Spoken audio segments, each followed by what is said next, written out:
So once again, good morning, good afternoon, good evening, or good night, wherever you are. We are back with some more RnB. Yesterday, yes, it was yesterday. I don't stream often, but sometimes I just do 2 in a row. Yesterday we got we were done with Moss Deep Space Center, which gave us access to the dive TM. And today is gonna be 2 things. One, we're gonna utilize the dive TM and get whatever we can with it. That's 1. And 2, we're gonna do a couple of fights so we can get to the Seafloor Cavern. That will not be many fights, in no small part because there are 2 fights on the way where I had a lying plant where one of the Pokemon I used died.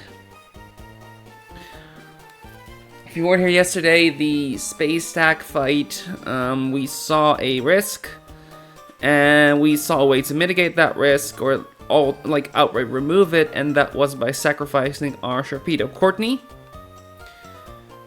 But Courtney was gonna be used for a couple fights up to Seafloor Cavern. Oh well, what can you do? You know what? Let's go ahead and take a look around the map what we can do. I don't want to miss anything. What I mean by that is I want to make sure that I don't run into optionals and shit. So I will be having on my other monitor where I usually have my... I have that twice. Which one is he following? This one? No, the other one. Cool. So I might not be able to look at the chat as much as usual because I want to double check that there's no optionals that I'm missing.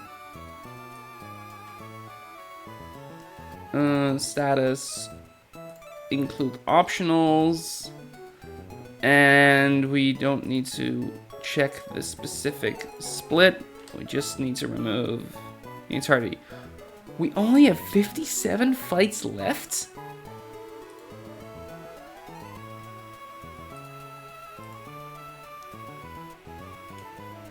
That is not many.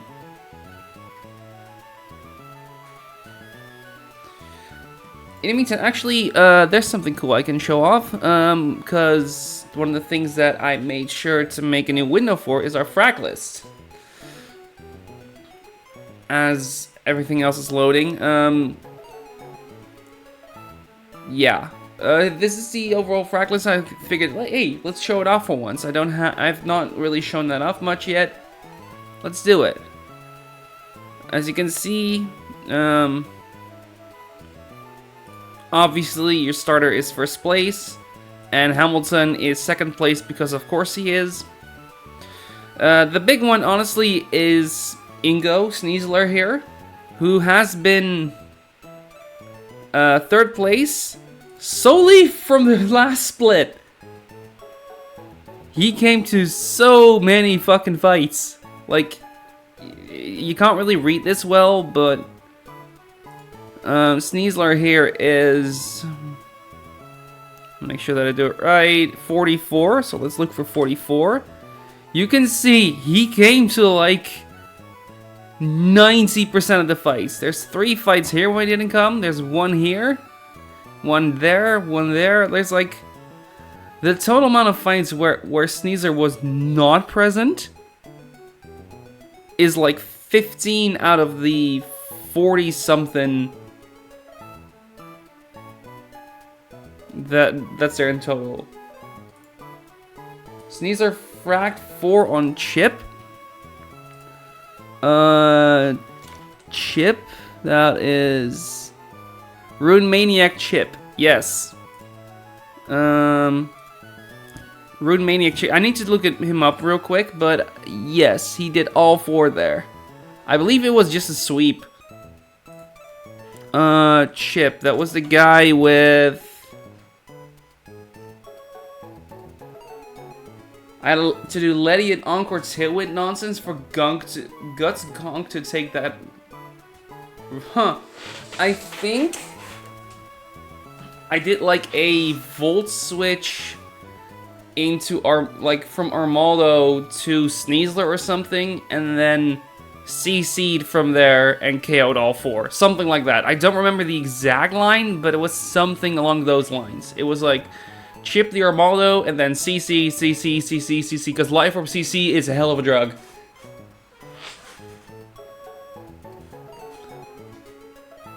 I'm curious now, actually. Yeah, that makes sense. Sneasler CC probably nukes that fight. Yup. It might even have been... No, I was gonna say it might even have been something else. No, it's not. It was definitely something along those lines. But yeah, the frags that Ingo has had in Just Attain Liza split are ludicrous. Absolutely ludicrous. Here, just... There's a way to do this, but this is the easier way. Look at this. Look at the difference between just first and second. That is so fucking insane.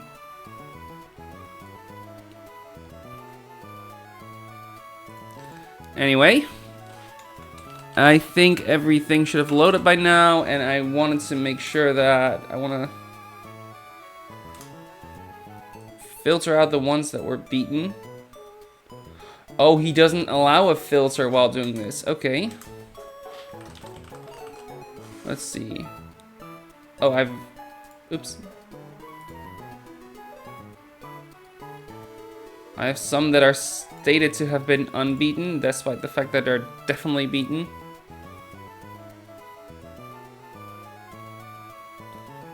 But we're at the point of...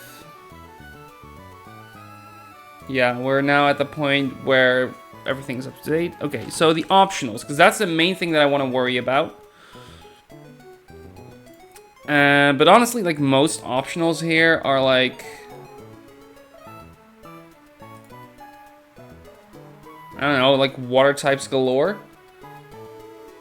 I think before anything else, we're gonna go ahead and go to... If it's water types galore, by the way, I'm just gonna quickly conjure up a team of Melly. That's the main one.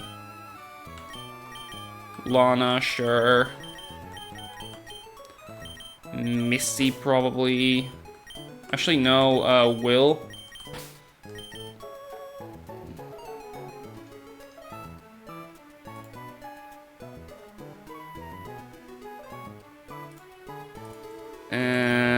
I don't need Kofu for a while. I was gonna go with Elisa. I think I will just go with Mustard. It's not like I need to worry about these too much. Actually, do I have a flyer now? I don't. Let's bring Raihan.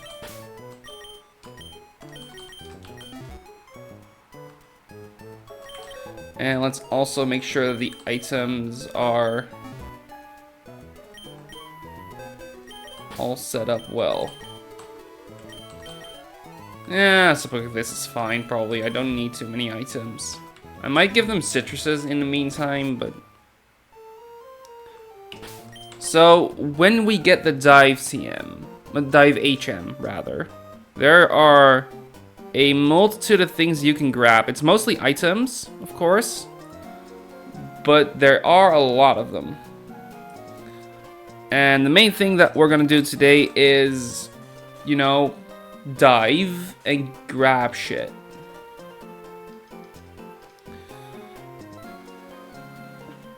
It's honestly, it's far fewer than I thought it would be. The one thing that I know we can get is something in abandoned ship, so that's where we're gonna head first. I'm gonna go to Duford, just the closest. And I'm not afraid of any of the trainers here.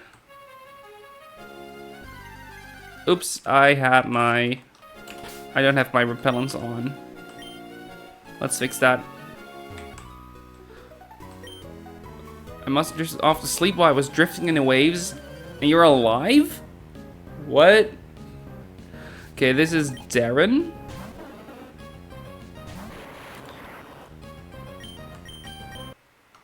And he has 2 mons that are dead to melee. Bye. Darren. Beaten.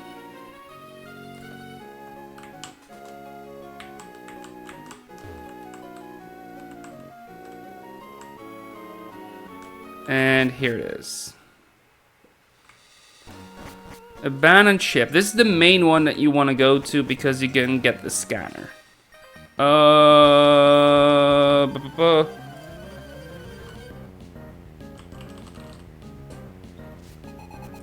Sailor Duncan. Okay.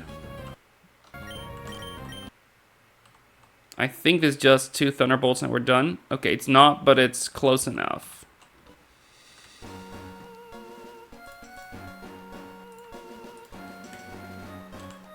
Where do we dive, actually? I don't know. Oh, it's there. Okay, I got it. Here we go. Sea's deep here. We're gonna dive. No.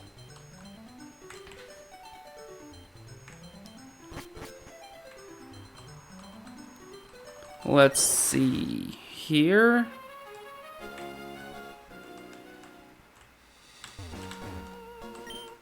Door's locked. Room 4. Okay.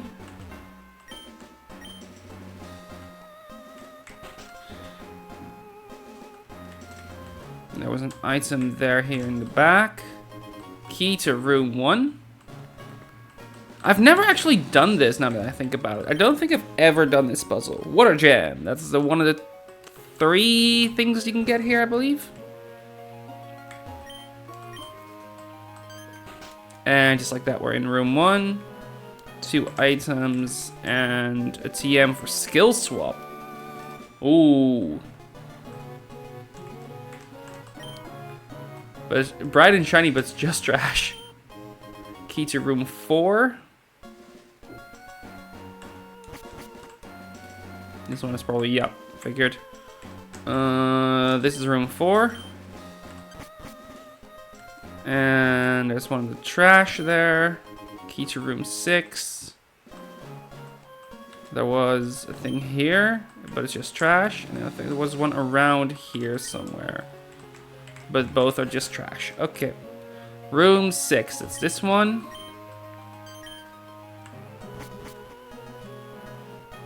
Right, and then you have the TM for Misty Explosion.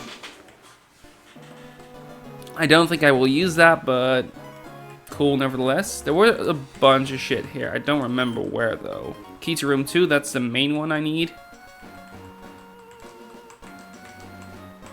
You know what? Let's go back and check. Let's see. 1, 2, 3. Yep. It's like around here-ish. Bright and shiny, but it's just trash.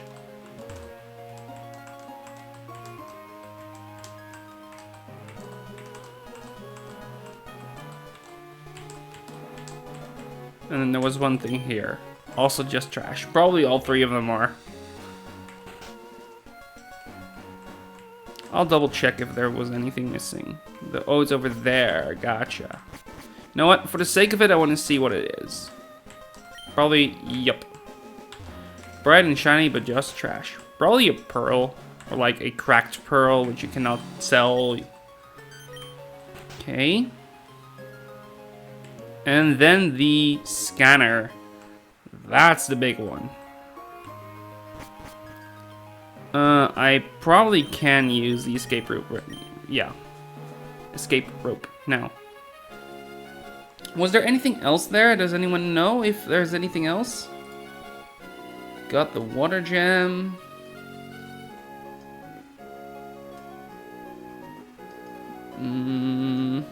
Let's see, it was Misty Explosion that we got.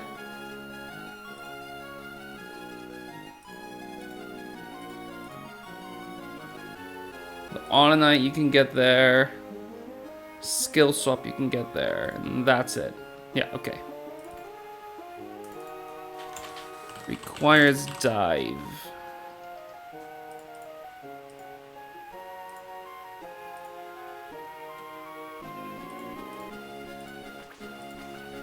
There's Psychic Fangs TM that I can get.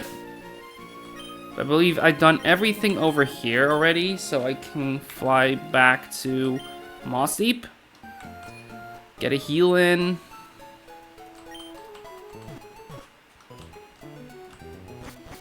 I might also just check underwater.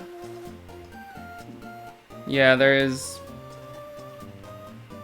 a bunch of things on Route 124. I will need to... I'm gonna look at the map, actually.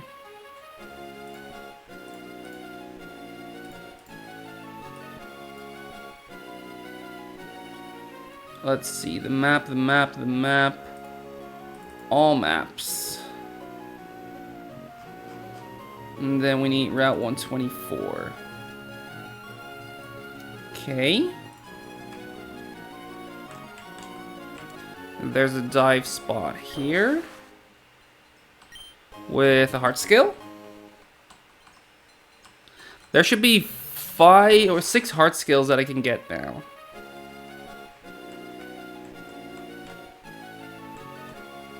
Okay, he circles around this one, so let's go in here real quick so we're don't have to worry about it. Oh, there's the encounter. I have my rappel up, right? I do. So I'm gonna ignore this for now and just resurface, see what we can get here. Oh, this is the way forward.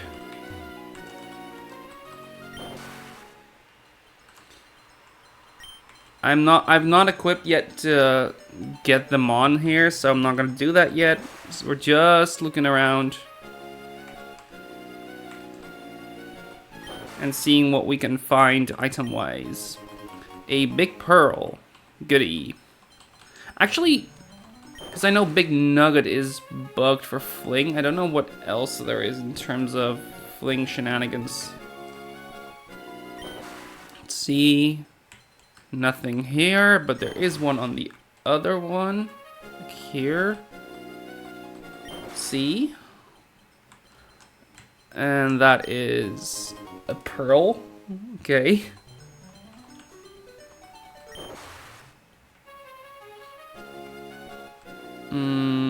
There's Chad over there. I'm not gonna worry about Chad.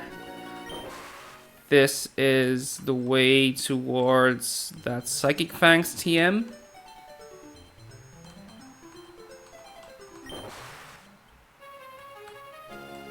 Psychic Fangs? Neat.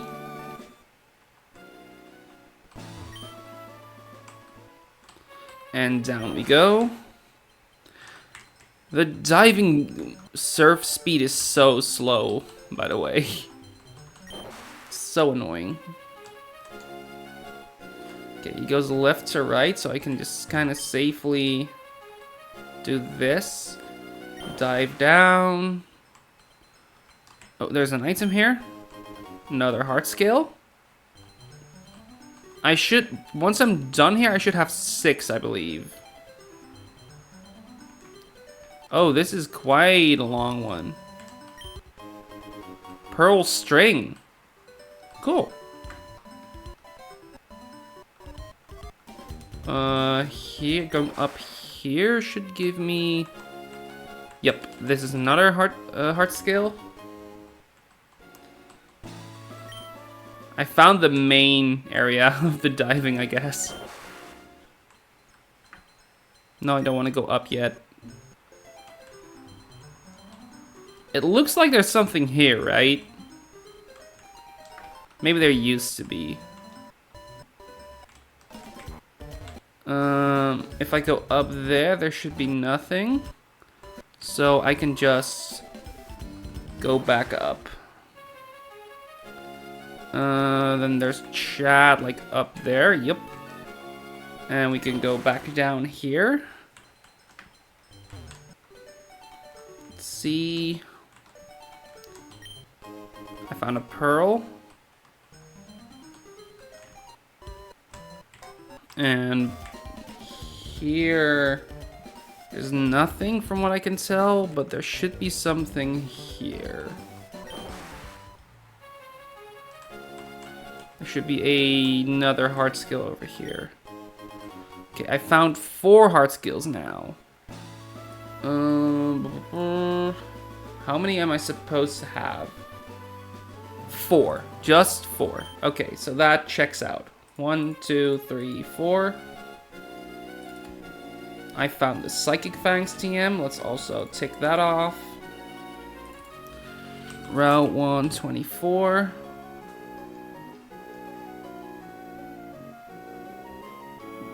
See if I'm missing anything at all. Probably not, but you know, good to check.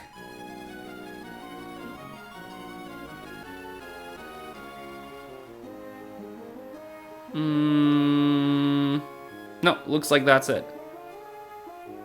Okay, then there's Route 126, but that is not yet. Route 125, there's no diving spots, so I don't need to worry about that.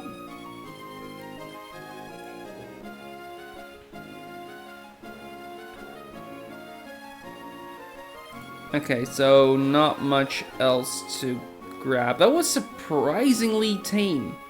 I thought there was more, honestly. I guess once you get past those first few trainers, you get a lot more. Also, there's 2 encounters that or at least 1 encounter that I didn't roll yet. That probably is one of the things I have in mind for it. I should go get that. Let's look at that encounter list real quick. Encounter. Shoal Cave, Route 127, that's not the ones we need to look at. The ones we need to look at are these 2, the underwater routes. Armaldo, Cradilli, Kabutops. Okay, so it's rock types all the way down. Is there any item removal or shit like that that I need to worry about? Where's my dex? Did I put the dex anywhere? No, I didn't. Let's fix that. Alternate dex. Kabutops. Kabutops will have nothing in terms of item removal, just stab and night slash. And rapid spin. Honestly, I wouldn't mind another rapid spinner though, even though I have another water rock type. He's also one that gets either battle armor or swift swim, both of which are pretty good. Then there is Cradilli, which has Power Gem, Energy Ball, Power Whip, Mirror Code. Not having Recover kind of sucks, but I do know that Cradilli is supposedly fucking credible for the Fini, the Tapu Fini. And then you have Armaldo. What suction cups again, just in case? Cannot be forced to switch out. Sure. Which will have Rapid Spin, Leech Life, Rock Blast, Stone Edge. So I just need like a good rock resist. This looks like it's Sneasler, honestly. Combination of Sneasler and Urshifu. Sneasler also gives me the opportunity to fake out, which is pretty good.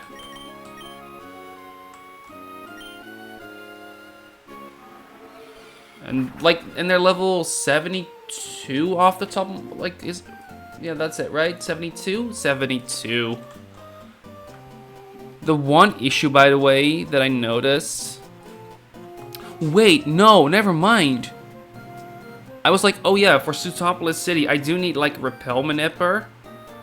But looking at it, I have one. 75 is a level I have.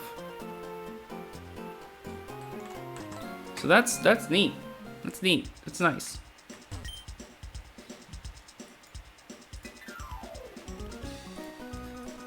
Okay. Do you have dive balls? That's exactly what I was looking for. I'll get 5 more of these.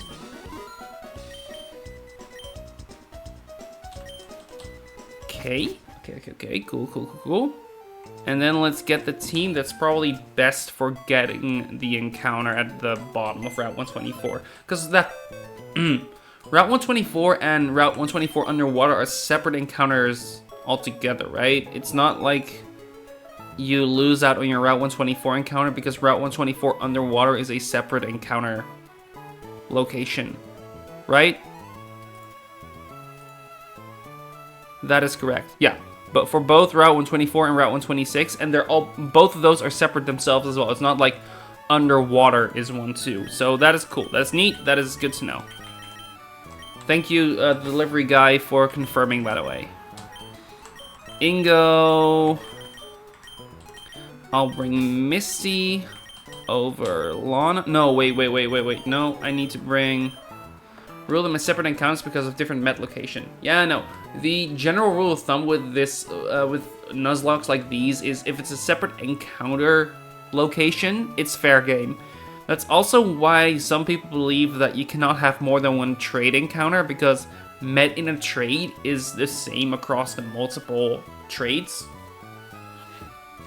I'm not sure if I agree per se, mostly because there's no real advantage to it. Nido breeding.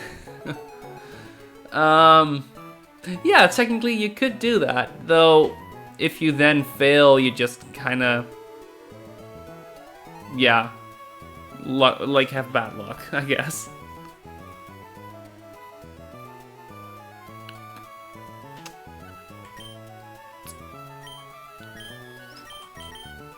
Okay, so we need to worry about like mostly rock type attacks, so I will bring Clay, I think.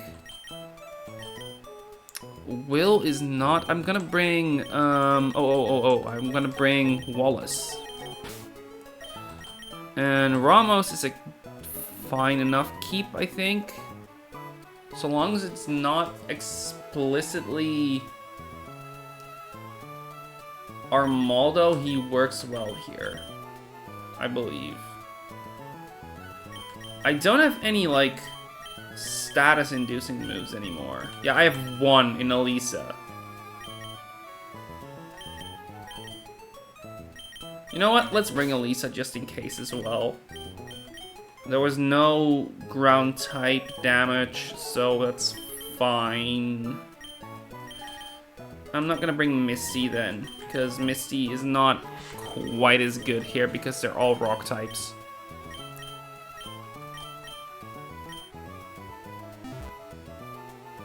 Okay, and let's just pop citrus berries on all of them.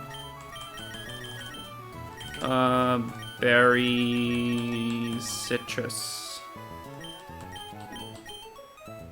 and citrus,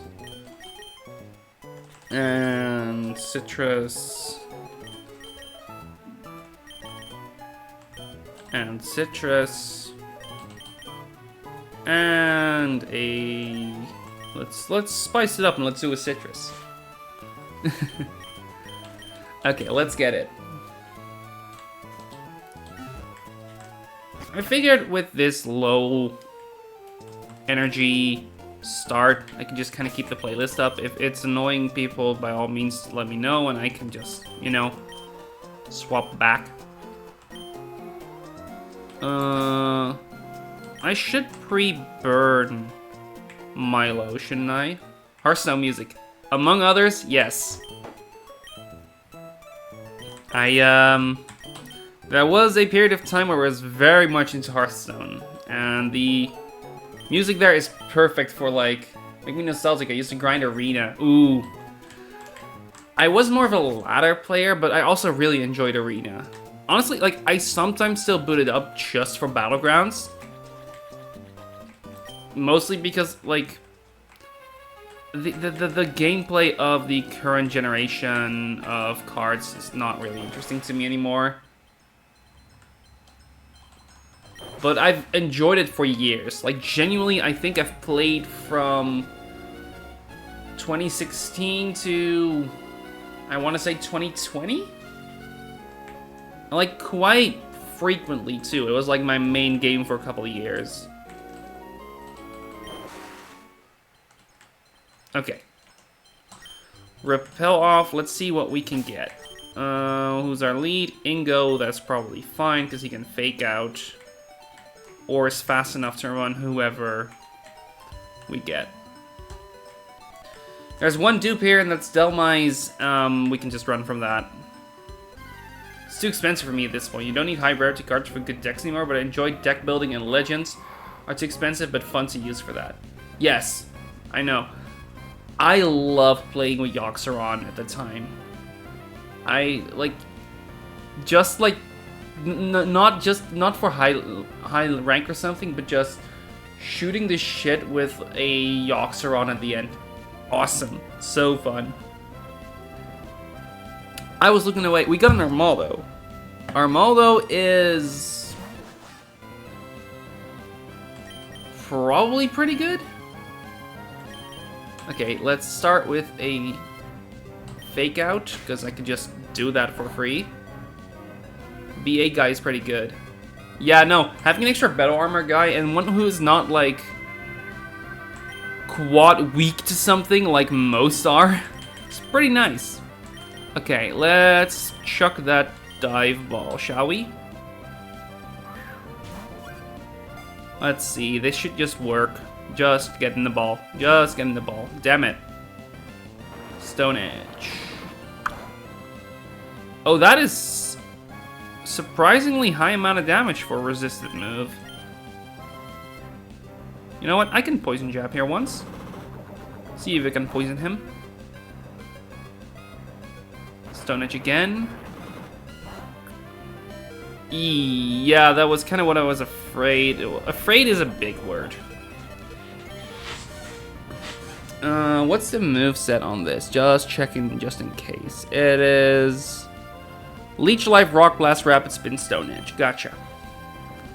Then Mustard should be a fine switch hit. He is far bulkier on the physical side, so he can take those Stone Edges even better. Same with Rock Blast.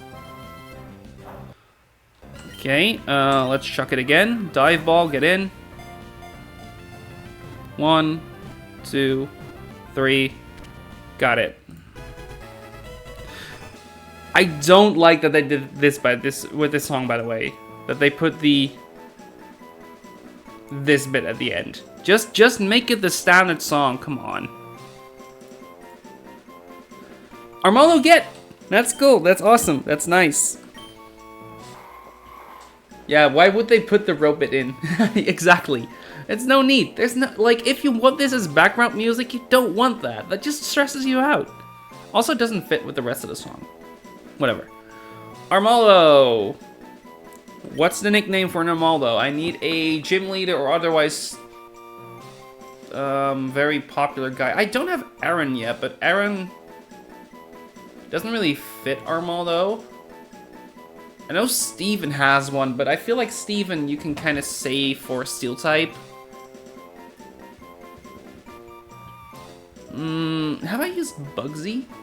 I should look at my frac list. I have the nicknames in there. Frac sheet. Bug. I don't have a Bugsy yet. But I feel like Bugsy 2 doesn't really work. You know who does work, actually? Rourke. I'm gonna call him Rourke.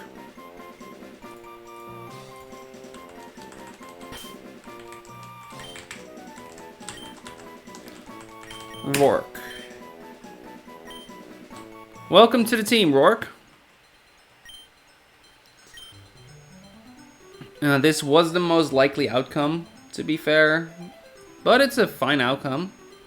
I think I would have preferred... what's it called? I think I would have preferred Cradley, but I can still get one, so not a big deal. I would have preferred Cradley because my grass type roster is kind of small, and my special attacking roster is not that big either. And I'm mostly lacking on like special defense. My physical defense mons are pretty good. So I kind of was hoping for Cradley. But, like, it's not like Armaldo is bad by no means. And he's a dupe for the other underwater table, meaning I am more likely to get Cradley. It's like a 90% chance or an 85% chance now. Okay, Rourke. Gentle nature. Ooh, that's not the best, but those are some good IVs. If it wasn't for the kind of shit nature for what this mon tries to do. Holy shit, his special defense is now the same as his defense almost. I did not know those were that close together. Huh. Well, nice. Having an extra spinner, a battle armor mon. All in all, we certainly got another guy on our hands. I might look if he's useful for the next 2 fights. Probably not, but he's also a guy that gets break, right? Yeah, he does. Ooh. A battle armor break guy sounds like a good idea.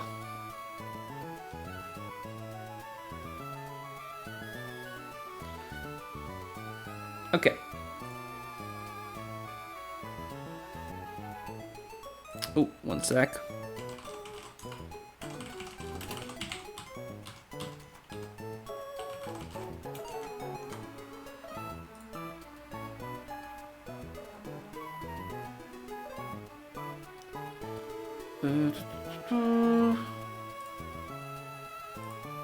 What were we gonna do? Yeah, honestly, okay, no, we're out of things to do. We just kind of need to start doing the battles. Did my... Oh, there it is. I was about to say, did it not update? Let's get to the battle then. For the first one, though, I was looking at the second one because the second one had Sharpedo involved. This one didn't. This one should still work. So let's go take a look at it. Where is... I have too many windows open.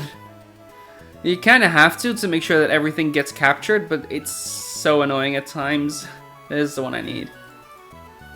Sis and Bro, Lila and Roy. As you can tell from the smaller font, I was mostly planning this on vacation with a phone that I didn't have it prepped. Didn't have a page for it prepped yet.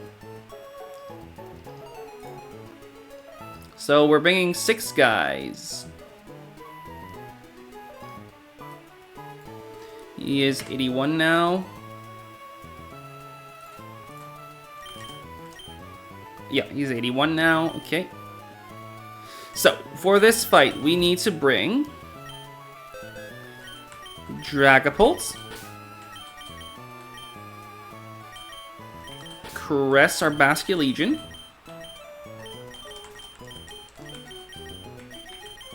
Amaris,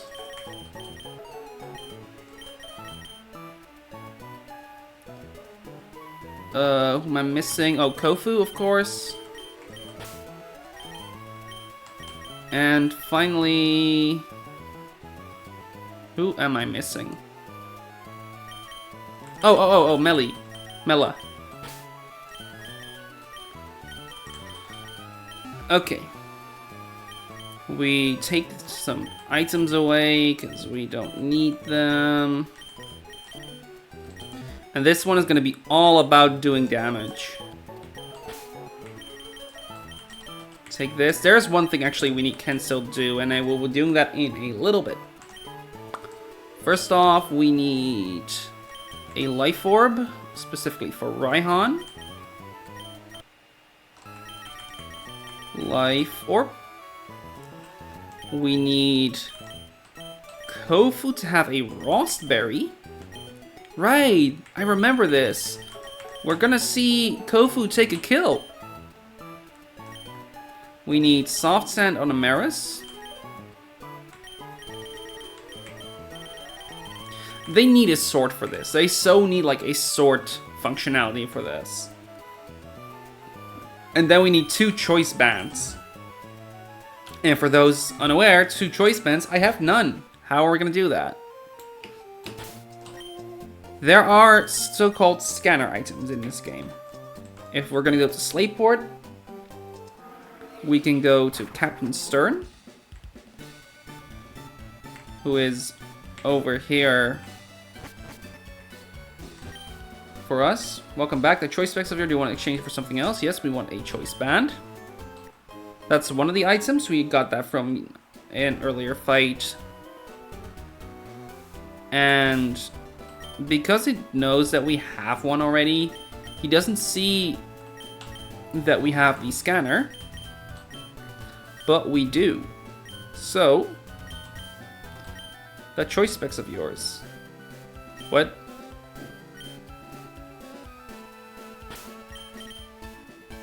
What? Hold up. Did I already... Oh, that just did the thing. Okay. Choice specs of mine for choice band. Yeah, so it was not nearly as big as I thought it would be. I have a scanner. That was the thing we got earlier, and by trading in the scanner, I can get one of the scanner items, which are the choice items, leftovers, and assault vest. And right now, we're going to be using two choice bands on Cress and on Mustard. Now, we're going to go ahead and do a double check of the fight itself. See if there's anything we need to, like, we can optimize, we need to change, we need to double check. This is done. Okay. So for this fight, we don't need you, we don't need you, we don't need you, we do need you, you, and you. So the lead of this fight. Oh, it's common for to get retaliate bugged on the Southland.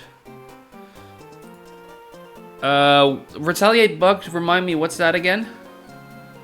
I don't think it matters for me, but just in case. Is it that it always sees retaliate as boosted damage or something?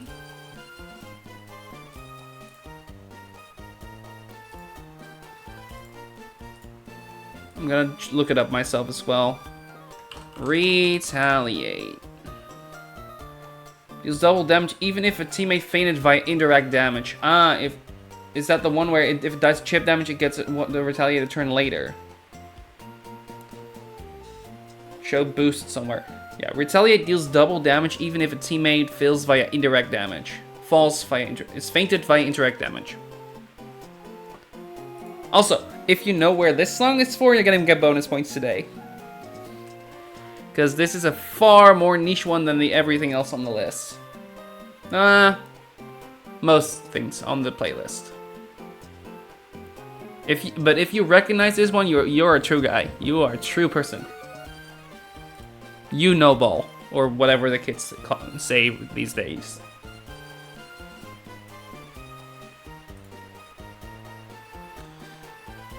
Fuck, I'm not a real person. Look, I know this is niche, but it's a good niche, I guess. And I don't blame people for not recognizing it. You know, that's the thing with niche shit, right? Okay, where were we? We were at trying to collect the information that we need here. So first off, turn one, we're gonna be using Dragon Darts. We're gonna take a hit on Starmie and we're gonna take a hit on Ludicolo just to chip both of those down, break a Focus Sash, and do enough damage so that Starmie is dead to a Sucker Punch the turn after. We checked with Life Orb equipped. 1 Dragon Dart and 1 Sucker Punch will KO. How are we gonna defend the Dragapult? We're gonna be leading him alongside Torkoal. Torkoal is gonna be taking the Hydro Pump and the Scald. And he has Protect, so we don't need to worry about any actual attacks coming his way. Then turn 2 is we pivot Torkoal and we go to Golisopod. Golisopod is gonna take the Scald from Ludicolo. And nope, never mind, we're going to Sucker Punch before anything happens to Starmie, with Starmie. We deliberately lead with Torkoal in slot 2. So that the Golisopod is going to bait the next mon, which is going to be, thanks to the Skull damage, always the Dragonite. The Dragonite is going to see a kill with dual wing beat, and therefore is going to come in on Golisopod, trying to KO him with that dual wing beat. Whether or not he succeeds is not relevant, because we're going to kill him before anything happens. First off, Golisopod is going to first impression Ludicolo, and that's going to kill it. It shows that it doesn't fully kill, but we did a Dragon Darts before, remember? And because we first impression Ludicolo before it kills anyone, we're going to be able to click Dragonite of Draco Meteor or Dragon Darts on Dragonite and KO it with that.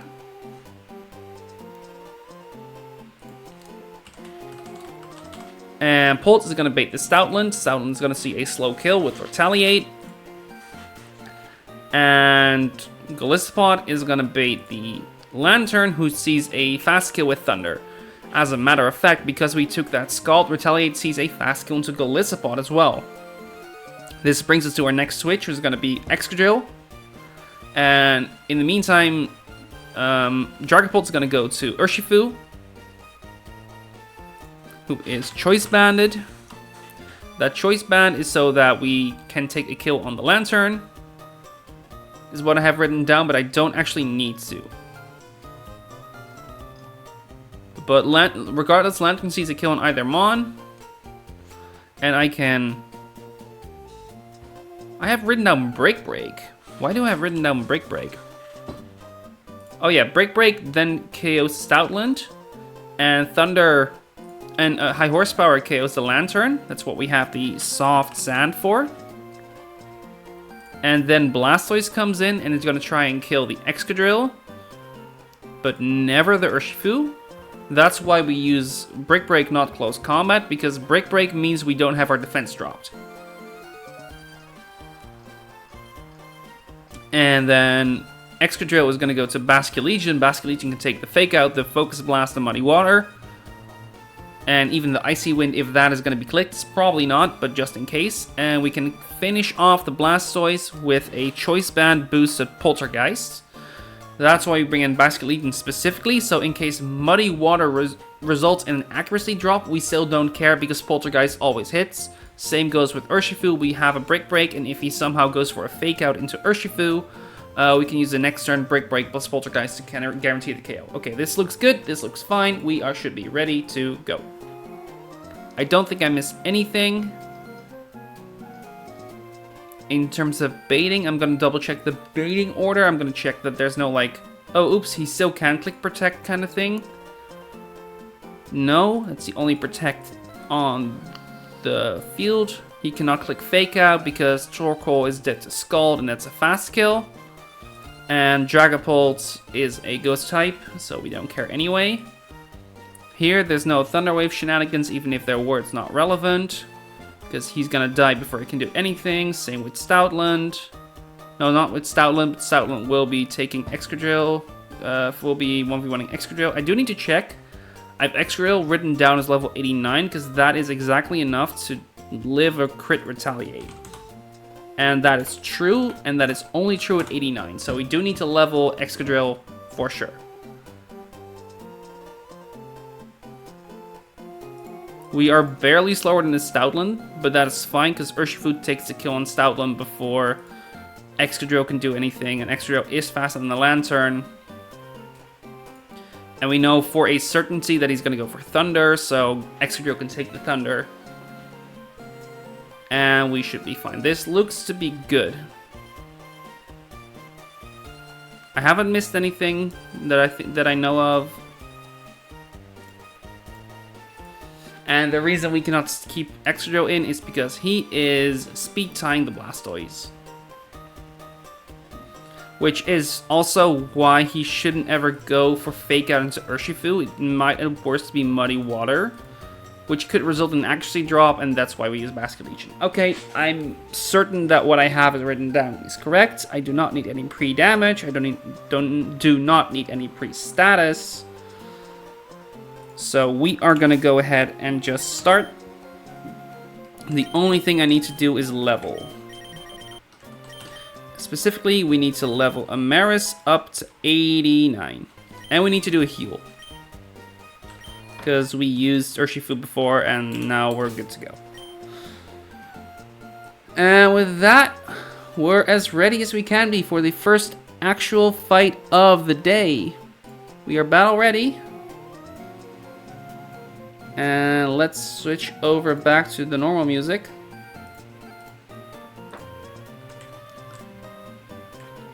And let's get going, shall we?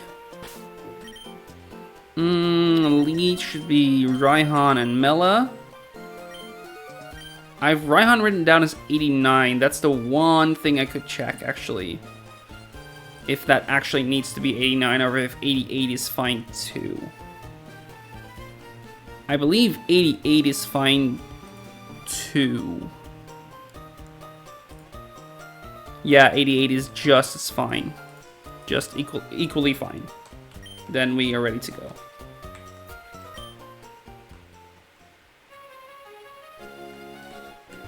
We're at 124.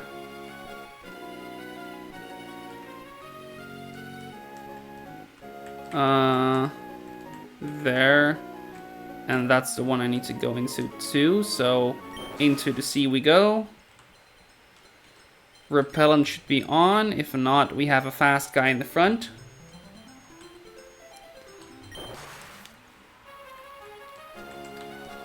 Here is our first actual fight of today. We're gonna save real quick.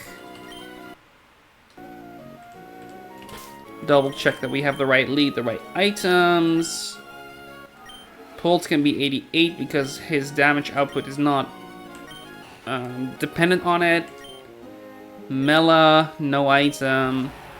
Amara, soft sand, choice band, Rost. Let's put them in order of appearance.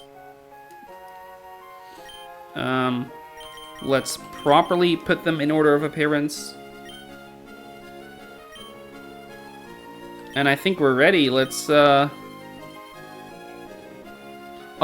that's one thing actually I need to check. Oh, no, never mind.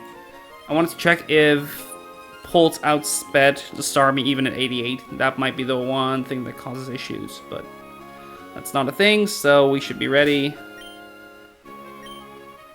Let's go.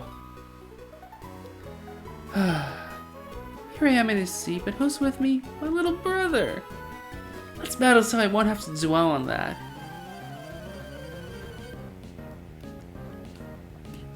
There's that music. Sis and Bro, Lila and Roy. Lead Ludicolo and Starmie. We have our leads of Raihan and Mela. We're going to quickly switch to the HP indicators. We're going to Dragon Darts, which will hit both Starmie and Ludicolo.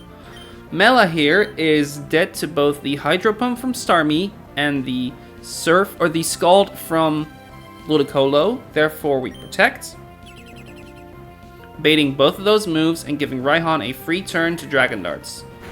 One to the right and one to the left. Take some recoil. There's the Hydro Pump. And there's the Scald. Okay. Now, Starmie is dead to Sucker Punch. So we're going to Sucker Punch. And we're going to switch to Kofu with Mela. Kofu will take a Scald. He has a Raspberry in case of a burn.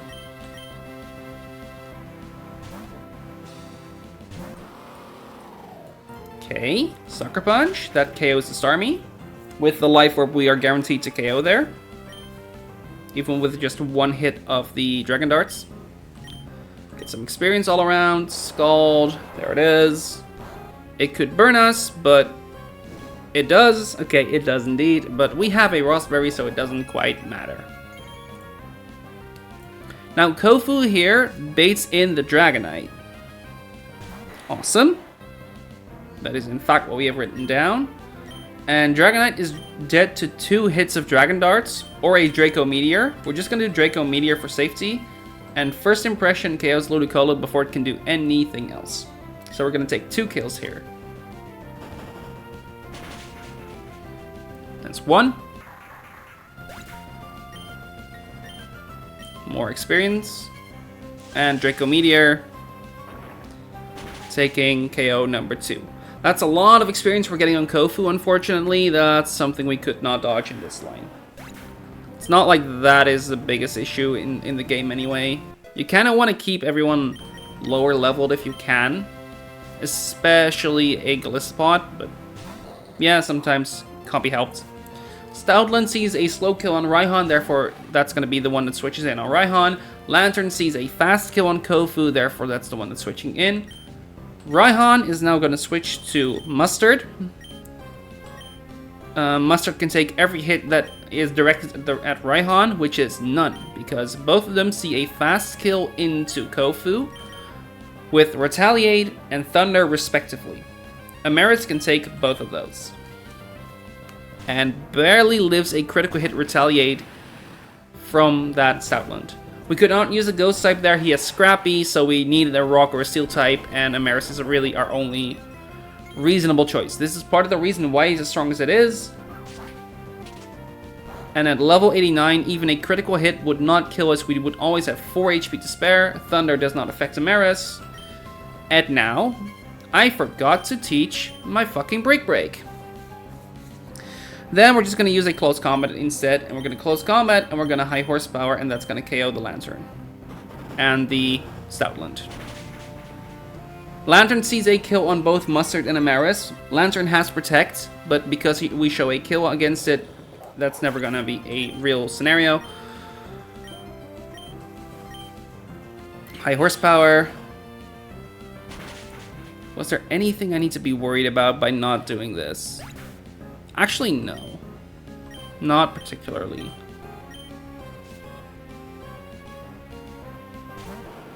Because Blastoise comes in. Blastoise is going to click.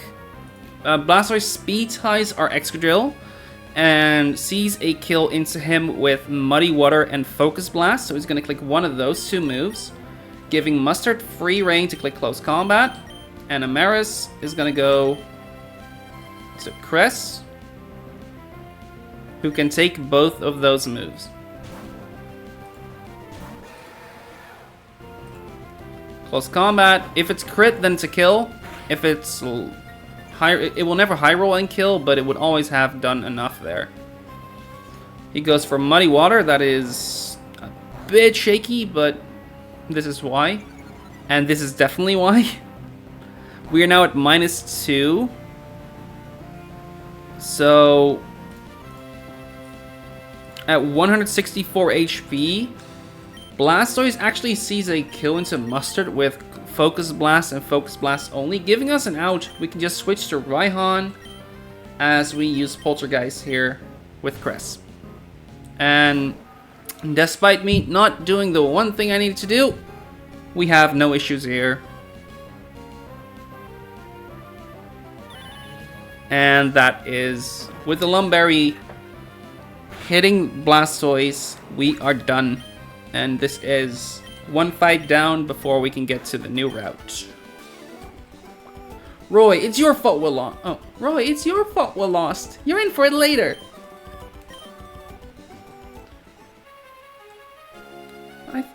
I thought you would take it easy with us. Okay. Next fight is another die. Ooh. Wait. Do we get... Oh, we can already get our second encounter. Hug the top and to the left side. Yeah. Yeah. Oh, okay. Oh, you already moved. Yeah, no, But I'm good. Actually, might as well do it here. We can get our next encounter here as well. We'll do that first.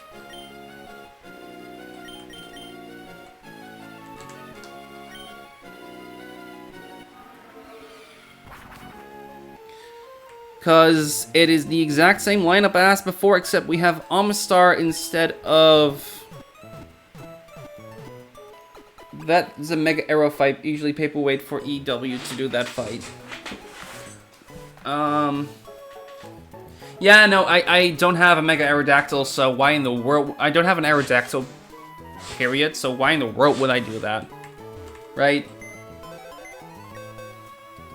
Aside from flexing, like you do that just to flex. at that point. Arrow is that table right there. Wait, what?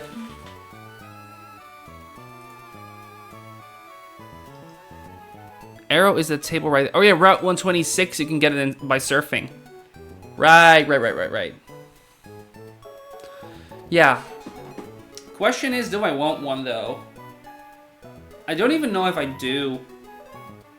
I might want the refill, and there's a chance for me to get Corviknight, which is, you know, good. I don't know yet. We'll see. For now, there's one thing I want to do first, and that is we're gonna grab Ingo. We are gonna put all the items in the bag. Always clean up after yourself. And grab the team that we want to use to grab the Cradily or the Star, which is... Grab some dive balls if you don't have some. I already have. I got some extra for 124. I can already tell I have some because I have Rourke here. Roxy, Candace, know who I want to bring. I want to bring Wallace for this. And I had Clay, but I don't need Clay for this because they're all special attackers. And it's a special attacker with water and rock moves. I can probably bring Lana. And rather than Amaris, we're bringing Lisa. And you know what? I will bring Raihan so we can fly on out of there. Over... no, Ramos is actually good there. Unless the Amistar has Ice Beam. Which I don't think he does, but... Let's get that away. That explains why we have a few extra. Pokedex. Amistar. No, Earth Power, Protect, Power Gem, Hydro Pump.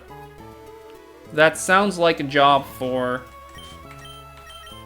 Ramos. Let's just do it like this. And I will do that from here, actually. Get some citrus berries. And give everyone a citrus berry.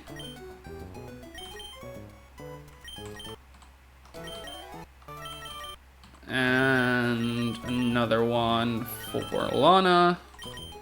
And another one for Mustard. And another one for... No, not for Elisa, because we want to use the Mega. Okay. I will also quickly heal. There we go.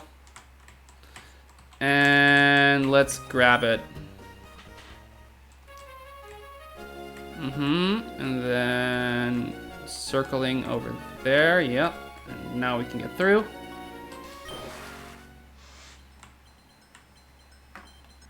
Route 124. This is the fight we just did. I'm gonna go here, and there's the next fight that we have to do. It's the guy that really wants to smash. Okay, let's try. Who are we getting? Did I turn it off? No, I did turn it, yeah. It's just slow. Cradily! I am happy with that. Cradily will have, I know that it's Power Whip, Mirror Coat, Giga Drain, Power Gem. I can fake out safely.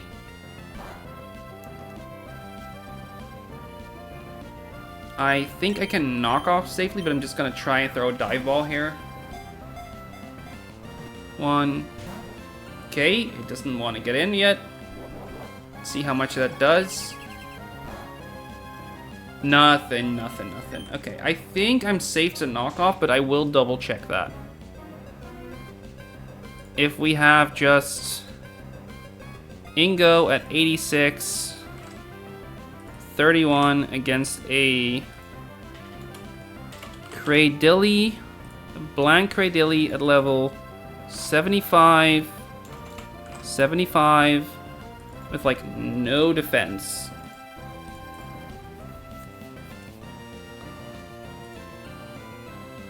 Knockoff will not even deal half. Yeah, we are safe to click knockoff there. And he has mirror code, so it's not like that's something I need to worry about.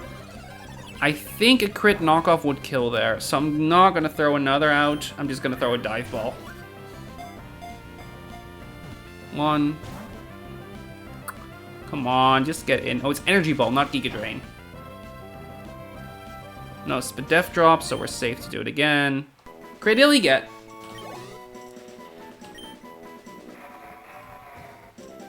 Let's see, what do we name a male Cradilly? I just used Rourke, so I cannot use that again.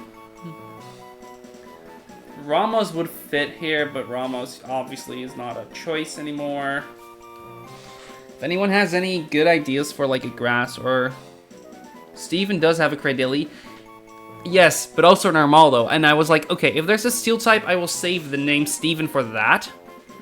Otherwise, yes. No, Steven would have been a good one. Let's see if there's any that I'm missing. Grass. The grass type. Notable grass type trainers. Erica, Gardenia, Silent, Mallow, Milo, Brassius. I've used all of those. And what about Rock? Rock has more. Notable rock type trainers. Time, Gordy, Olivia, Grant, Rourke, Roxanne, Brock. Have I used Brock yet? I don't think I have.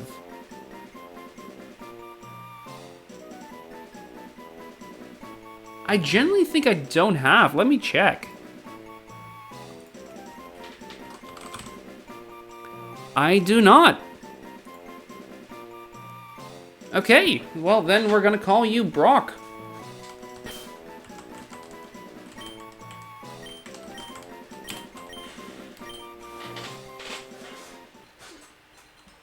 Repel back on. Get back to the surface. Did I keep a flyer? I did not. Then we need to just do this, this.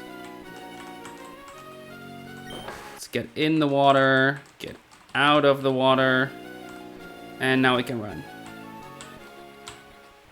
Let's go take a look at Cradilly as well. Let's see what Brock has in store for us.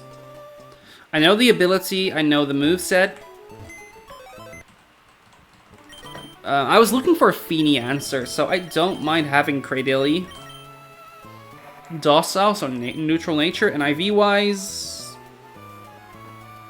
alright. Right? It's not bad. Special defense is special bulk is a little lacking, but it's not bad.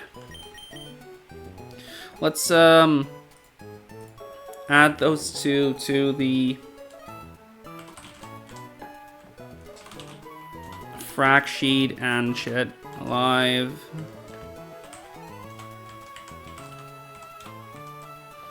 Cradilly.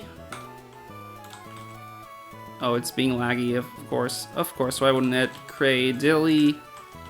Cradilly, there we go. And that is Brock. Alive, suction cups, and this was battle armor. And then we have, let's see, what was it again? This was docile. And IV-wise, he was 320, 17, 17, 17, 9, 29. One of the fastest in the West. And Rourke here is gentle. I remember that. And he has IV-wise. Right. Also 3 HP. 25, 20, 22, 25, 26, 15, 13. I need to do that manually on the frac sheet, which is annoying. Thankfully for the calking, I don't need that. I can just run the export.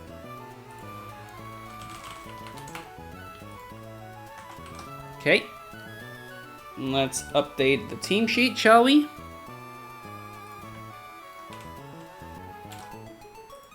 Where is my team sheet again? It's this one, and then current team.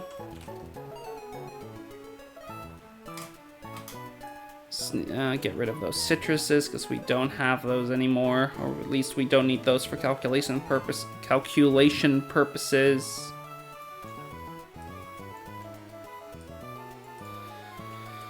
Okay.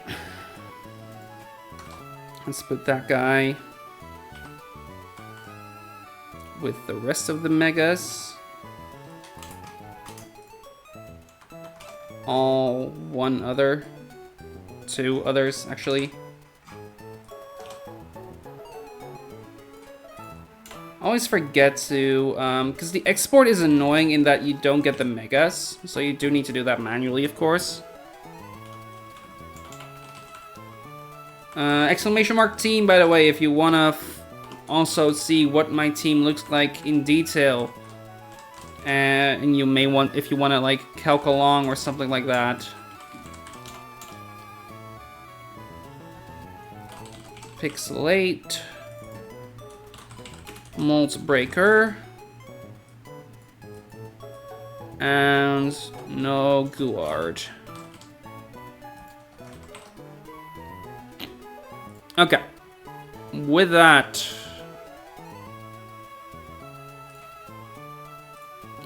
shouldn't be closing those. I should just swap, import, override team. There we go. It's time for more calcing. I'm gonna head to the swimmer. That is swimmer. Where are you? Dean. Dean wants to smash. He really wants you to smash. He really wants to smash you. Or whatever.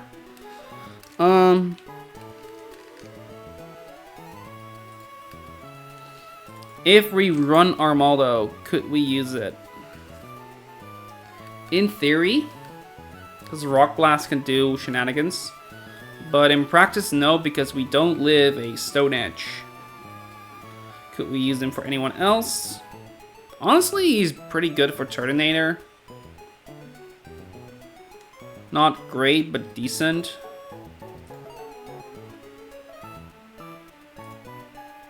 And he could be the answer. He could condense the Turtonator answer and the Smeargle answer into one. Kind of. Not really. Because Rock Blast can still hit twice only. Let's bring the music back up, shall we?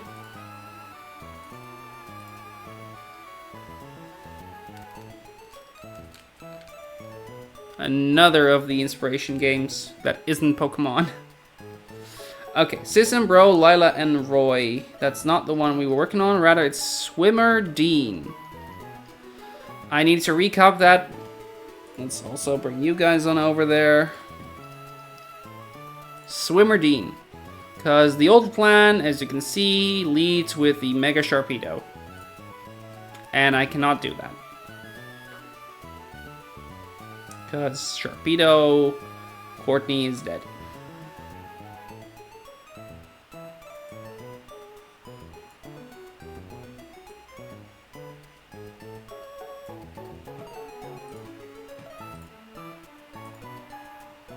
Seismic Toss is your best friend versus the Sharkle. Oh yeah, no, I'm well aware. You can see already, Slowbro, Seismic Toss over Surf. It's one of the first things I did. It's mostly about baiting order so that with Slowbro, we will still bait like an attack. I can probably make that work regardless, but I need to find the way to do it. I need to find like a proper kill against him. I think the answer might just be Urshifu.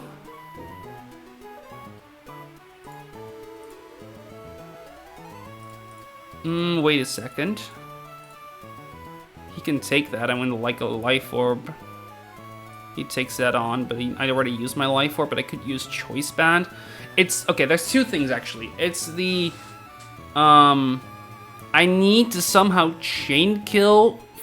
a chain kill with the Smeargle, because I don't want to get Moody shenanigans going, you know? If that were to happen, I would be in massive trouble.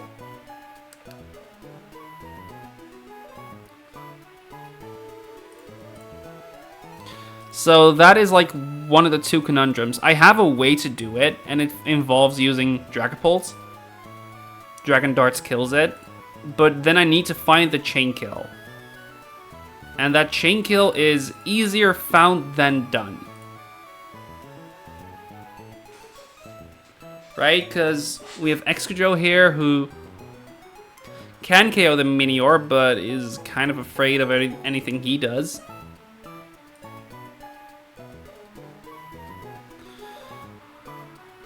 So yeah. But I had a plan, and I need to check what that was again. I think it was 1, 2, 3, 4, 5, 6. I believe it's these 6 that I had in mind. Or at least these 5, and then some way to convert this.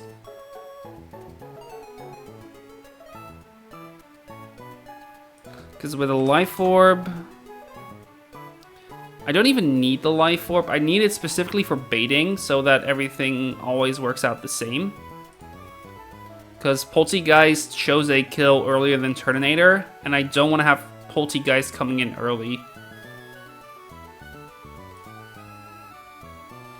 That was the main thing. Okay, so my general plan here was Urshifu 1v1 Scrustle, Liquidation, Aqua Jet, it doesn't matter if you Shell Smash or Earthquakes. With Life Orb in the mix, we guarantee that Turtonator comes in first because we show a kill against Poltegeist, against Minior, not against Shuckle, but Shuckle's damage is so pitiful that Turtonator always comes in before Smeargle does, before Shuckle does, and same with Smeargle. So Turtonator comes in. Turtonator is going to click Dragon Pulse, and I can... Is Dragon Pulse or Shell Smash? Primarina sits on Turtonator. And because he sits on Turtonator, we can take the Dragon Pulse and Encore him, or see him Shell Smash and still be fine. Because we can just flip turn, then it's a slow flip turn because we're slower. And then go to Dragapult, who can finish it off with Dragon Darts. Or Draco Meteor. We don't really care. With Muscle Band, it can be either or, especially considering we flip turn first. And it's a slow flip turn, so we're not afraid of any of Flamethrower or Scorching Sands. Then, depending on who we have in, we have a different bait. It's gonna either be Poltegeist on Primarina, or it's going to be on Dragapult. It's gonna be the Minior, I believe. Yeah, it's gonna be the Minior. Because Minior doesn't see that he outdamages, but he is... So yeah, Minior is the one that comes in. And with Muscle Band, the Dragon Darts into the form change, Sucker Punch always kills. And we are never dead to Minior Meteor's Acrobatics, which is crucial. Then we would see Shuckle come in. And that's the issue. We kind of want to take the kill on Shuckle with either Dragapult or Flip Turn from Primarina. But Seismic Toss is just like such a clean way of doing this. We would Seismic Toss, and we might do a couple slack offs, so Seismic Toss is barely not a kill. And does Dragapult even need his Muscle Band, or could he be itemless, actually?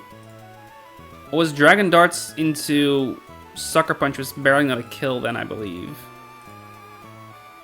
It's barely not a kill, but it's fine because Shell Smash will make sure that it is. Or we have taken the hit and we're still faster, so we can Dragon Darts nevertheless. Like, yeah, we can Dragon Darts anyway. And here, Phantom Force is a kill. Dragon Darts is a kill. So we can run him itemless. Oh, that makes such a difference. Okay. I might just run him Citrus.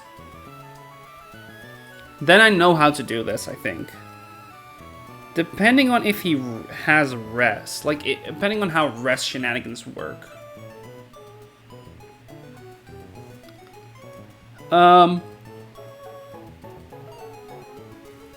Because...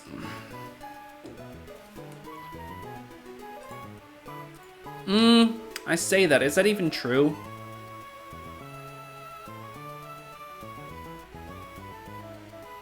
I think I know how to do it regardless. It's just about getting that kill right. Like getting... I can guarantee that I 1v1 Tornado with Primarina, right? Because I can... I was gonna Anchor into Dragon Pulse, but if he... I could also just, you know, Moonblast as he Dragon Pulses, or Shell Smashes, or Flamethrowers. And then flip turn out the turn after or something like that. I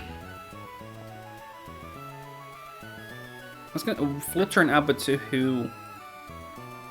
It's not like Golisopod is a safe switch.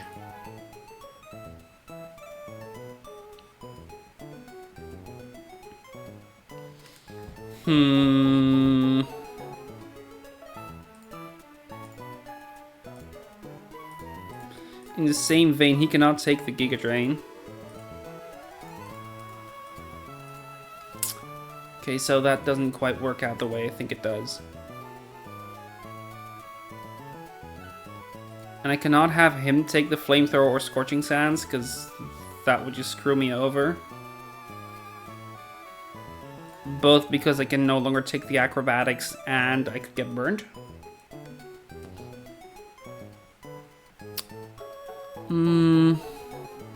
Would Seismic Toss help here, actually? Probably, right?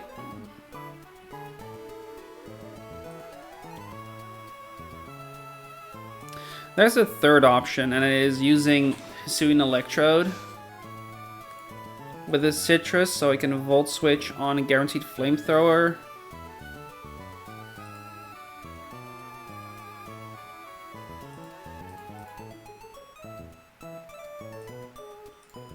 And that will bait in Shuckle after. Which is fine, because that is the same setup I wanted before. Okay, I think I might have it. It is... Here, it's Dragon Pulse or Shell Smash.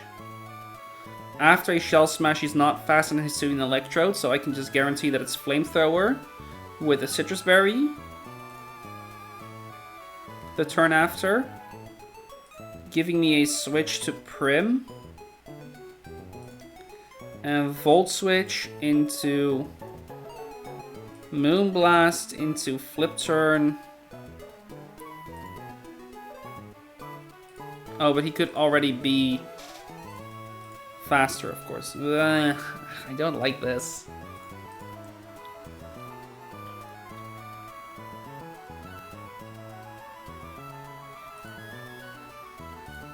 I would bait Shadow Ball, which he can take.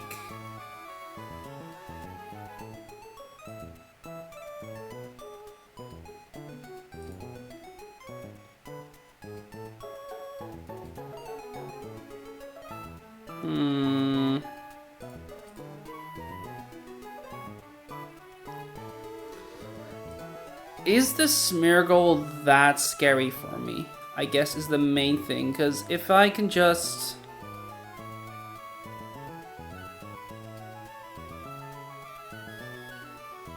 handle him some other way. Like Hisuian Electrode, maybe.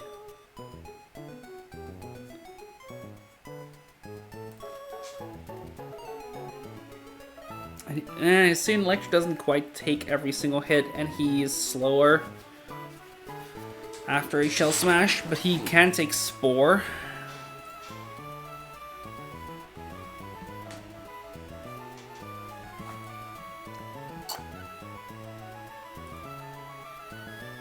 Yeah, no, so that doesn't work. My whole plan was based around flip turning back and forth with my two water types until the Shuckle was defeated, and I could use Salazzle's Toxic and Slowbro's Seismic Toss plus Stalling to make sure that Shuckle died to Primarina or Sharpedo with Flip Turn, or yeah, with Flip Turn, and then do that to bring in Dragapult, who can then Chain Kill, Turtonator, Poltegeist, Minior, Smeargle. That was the plan I had initially.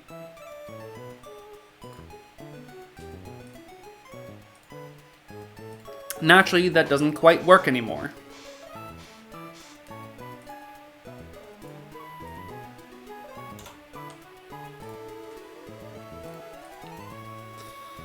So, now what? Yeah.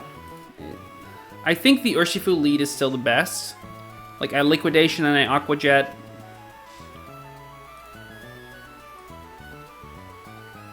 And because Urshifu is still always faster, I don't need to worry about like him Shell Smashing.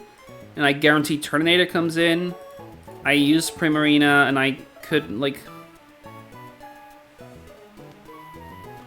Encore him into Dragon Pulse and then Flip Turn so that Poltegeist comes in, giving me a safe Dragapult switch in.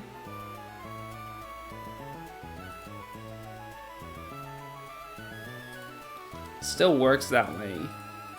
And he baits Minior, which I can then Dragon Darts twice for kill, or Dragon Dart Sucker Punch for kill. We'll bait in Shuckle.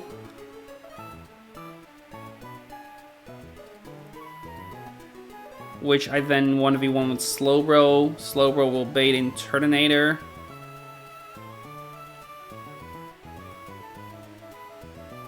Picking specifically Dragon Pulse. Because I can, like, the unfortunate thing about Seismic Toss is that two of those are still a guaranteed one-shot against Shuckle, even through leftovers. So I cannot use Seismic Toss, and then switch out to something or something like that.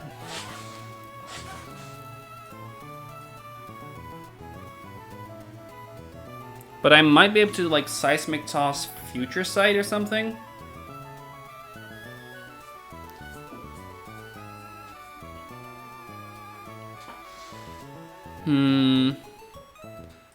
I was bringing Honchkrow. Honchkrow doesn't really need to be brought,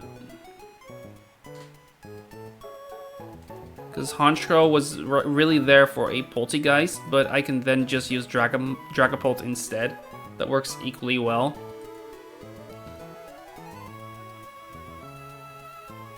Even if he Shell Smashes. If he Shell Smashes, I might be in trouble though, because Sucker Punch doesn't quite kill.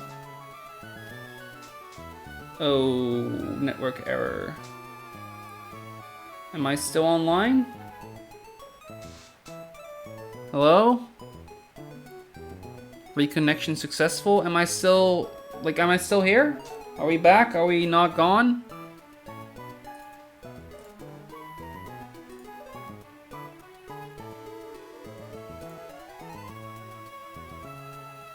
Doesn't look like I'm gone. Okay, cool. Okay, then we're good. You're back. Okay. No, so I did disconnect for a little bit, but I'm back. Cool. We're all good.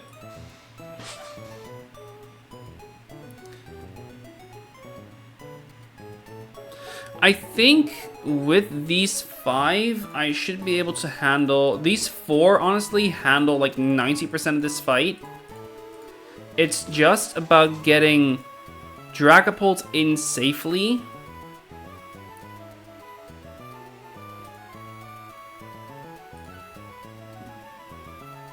Yeah, it's just about getting Dragapult in safely. While there's no Shell Smash from Poltegeist.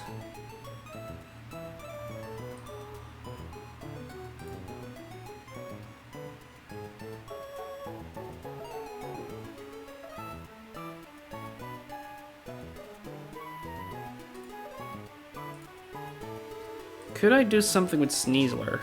Probably not, right? No.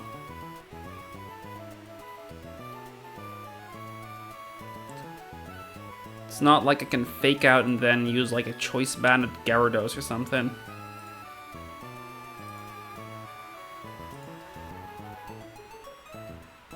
Mega Pidgeot doesn't do the thing. Honchkro's Brave Bird. Honchkro's Brave Bird is probably the closest coming to getting there, but even that doesn't quite work. Altaria.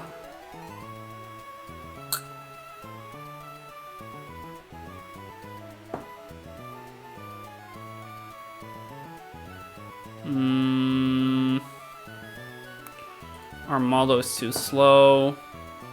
But Armaldo will bait Stone Edge after, so that does give me a chain.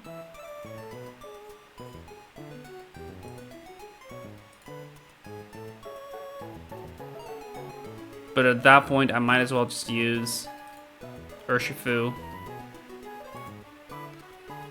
Yeah, Urshifu does everything Sneasler would do, but better.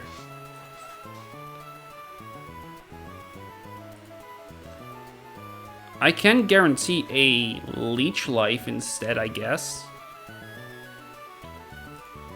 Into Salazzle, or maybe just into Urshifu.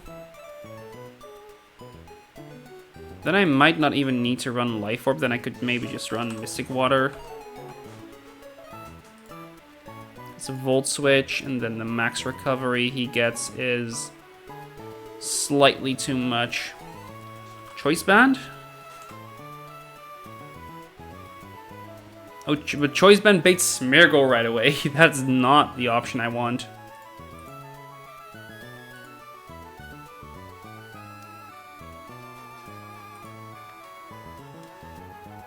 No, it doesn't. It baits Turtonator nevertheless. Like, it still baits Turtonator.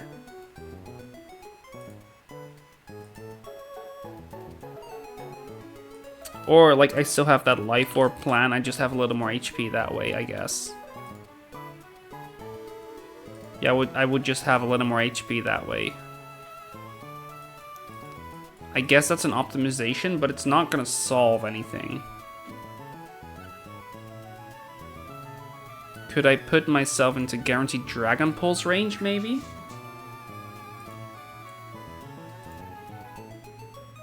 So window of 13%, so yes. I could guarantee Dragon Pulse then.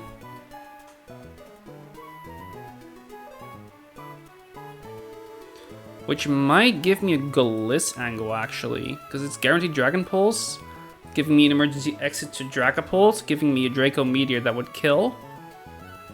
Which would bait in Minior first, which I can then immediately chain kill.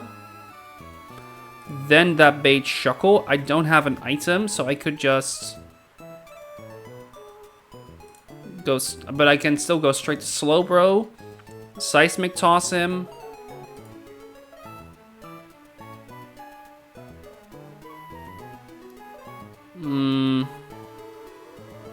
Yeah, because I cannot take the kill. I can actually guarantee knockoff. So that might give me a Prim angle. So I could just use these 3 to eventually get Dragapult back in to take the kill.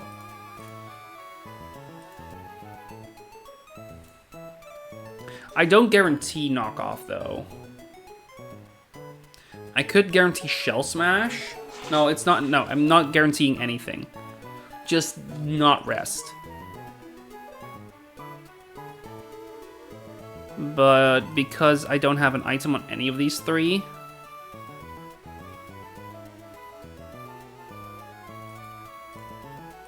I think that might be my solution. I think that might be the way to do it.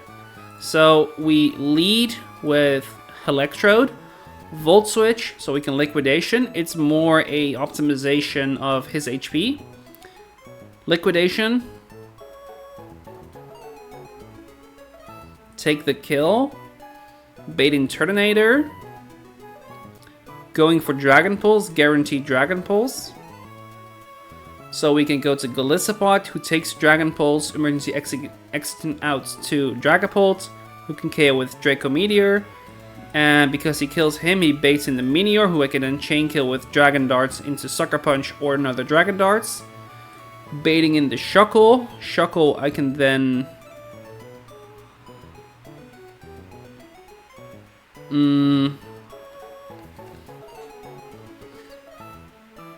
I could then 1v1 or like 3v1 with a combination of Hisuian Electro, Primarina, and Slowbro, who all three will just be bringing no items.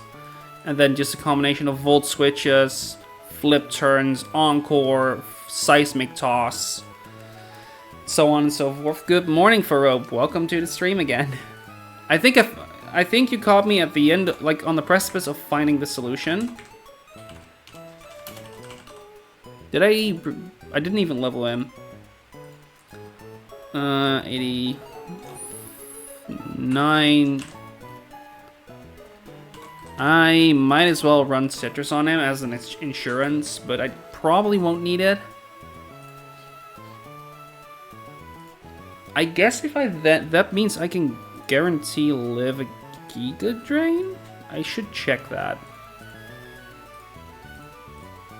Yes. Then I can guarantee live a Giga Drain, so that gives me an extra switch-in opportunity.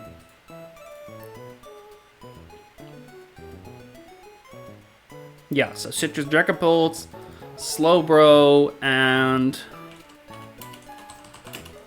Golis. Okay, so what we're gonna do is we're gonna lead Halek, Volt Switch to Urshi. Urshi is gonna be pre-damaged, so that Leech Life and a Life Orb tick will always put him in Dragon Pulse range. So 106 plus 29, so 105, 135. And Leech Life is 39, so 174. 174 HP. Urshifu. Because then 174. And then the crit Leech Life. Plus the Life Orb will never put me in Flamethrower or... It puts me in Scorching Sand range, doesn't it? No. It doesn't. It doesn't. Cool. Is that important? Okay. Oh, I should bag the bread I made. I will do that in a little bit. Anyway. Volt Switch to Urshi. Liquid. Take Leech Life.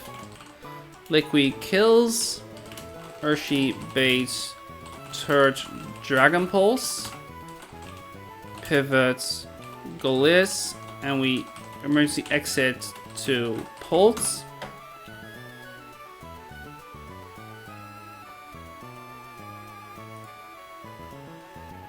And by emergency exiting to Pulse, we can then Draco KOs Turt. Meteor in, clicks Acro Shell Smash. D darts plus Sucker kills if Shell Smash. 2 D darts. 2 D darts kill if Acro. Shuckle in. Pivot. Slowbro, Seismic Toss, like...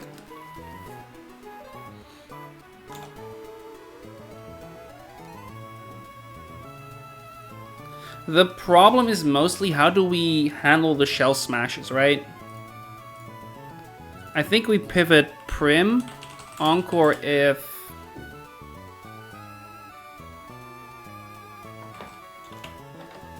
not shell smash. And then flip turn. To Hilek. Volt switch. Do I need a pre-damage Hilek, by the way? I don't think I do, but just in case, no. And then just like a combination of Prim, Hilek, and Slowbro Seismic Toss.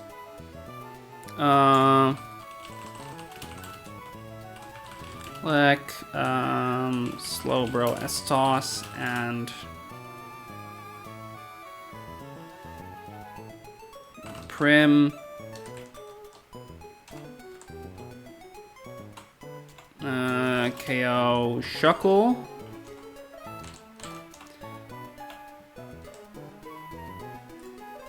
I make sure that if I take the kill with Slowbro, it's fine, because then I bait Shadow Ball.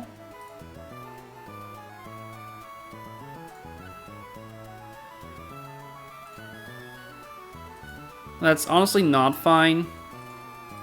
I could then... Wait. Because I can bait the Shadow Ball guaranteed, I don't need Prim anymore. And I can just...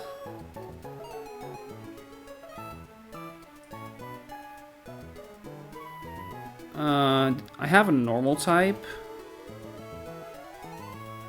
I have one normal type though, and it's not really a good one.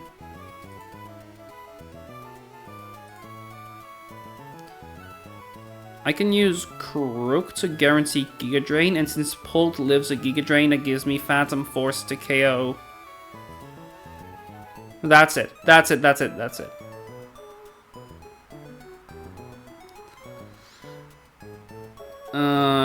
So yeah, Slowbro S, no, just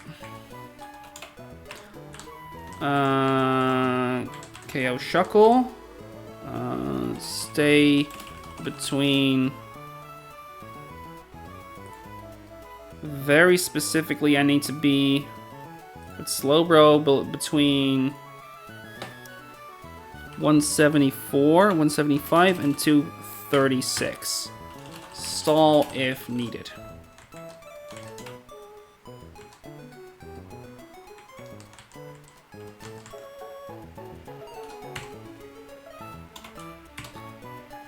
And I will just have Slowbro be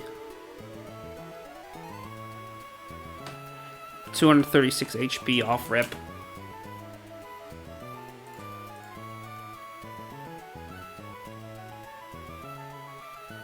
Because if I have Infestation up against me, then we're fine, because Infestation will put me in Shadow Ball range.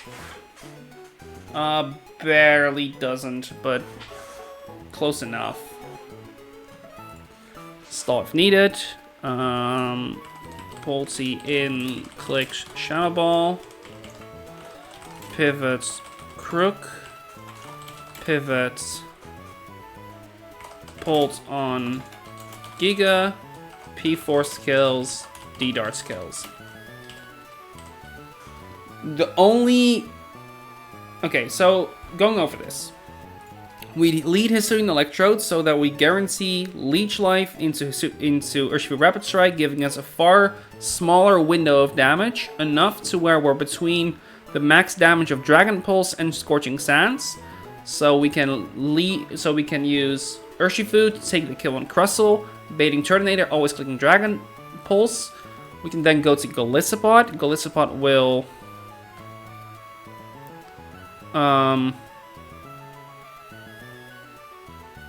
Golisopod will take the Dragon Pulse emergency exit out to Draco Pulse. Draco Meteor KOs Turtonator. We will bait in the Minior, because Minior is at 0, same as Shuckle. And then we Dragon Darts for kill. If we Dragon Darts once, and he either Acrobatics us, giving us putting us low, but never low enough to where we're worried about whatever move we take after. And then he will switch into his core form, and then Dragon Dart number 2 kills. Or if you click Shell Smash, Dragon Darts into Sucker Punch will kill because he will be at -1 defense, and Sucker Punch is guaranteed kill. Shuckle will come in. Shuckle will click Knockoff, Infestation, or Shell Smash. We are going to go to Slowbro. Slowbro is going to 1v1 with Seismic Toss and Future Sights and shit. And we just need to make sure that we are between 236 HP and 174 HP. 175, rather. So we don't see Giga Drain, we only see Shadow Ball. But we always see Shadow Ball.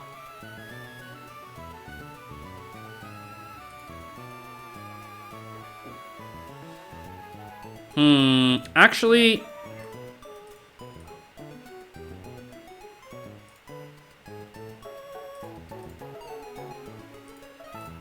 210, that's 52, so I go to 63, but I could go to -1 defense.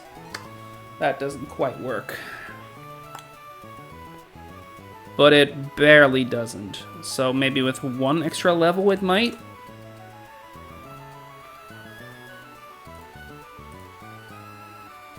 Let's see. Crit, Shadow Ball. No, the issue there is that he might still Shell Smash after. And yeah, so that's still not a solution.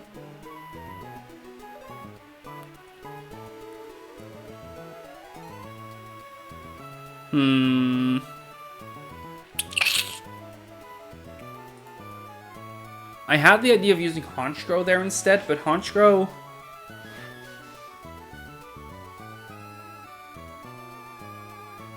Honchkrow does guarantee Shadow Ball, giving us a guarantee that Halek can come in on the Shadow Ball, but it's still Shadow Ball, so like, how do I bring anyone in from that point forward? I want to take the kill with Dragapult, and in order to do that, I need him to come in on Giga Drain specifically, and the only Mon I have that can really guarantee that that move is getting clicked over Shadow Ball is Crook. Or is Prim maybe enough? Let's see, where was Prim again? Here. Prim does guarantee Giga Drain, but not after taking a hit. Because if that crits and Spadef drops, he might barely. He doesn't. It's only Giga Drain, but it could also be Shell Smash is the issue. But if it's Shell Smash, Sucker Punch is still a kill. And otherwise Phantom Force is. So I could still do the exact same thing, just don't use Crook, use Prim. And if Giga Drain crits, we can still run a Citrus on Prim. Yeah, no, this works. So Citrus Prim.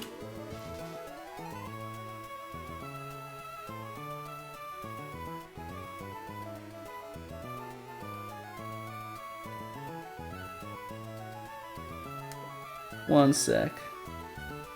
Is my window like extremely blackened out, or is that just on my end? That's just on my end. Never mind. Okay, so now we just need to be below 236, because if we come in on Giga Drain with Primarina, that's still fine. Because either we will bait Giga Drain again, and he can take... Primarina can take...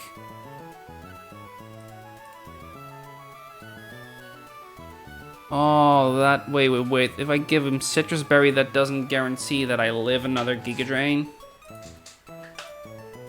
So that still doesn't work.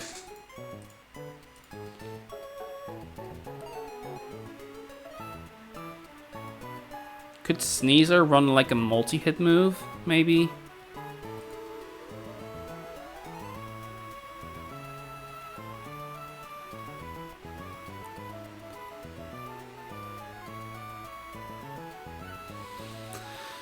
Oh, man. It's like the one thing I need, the one tiny thing I need is someone who can take a Giga Drain while still baiting Giga Drain after only, and I don't have that. Not with Armaldo or Cradilly in the mix too.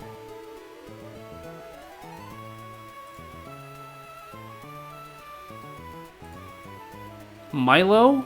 Milo is slightly specially bulkier, right? Yeah, Milo is ever so slightly specially bulkier.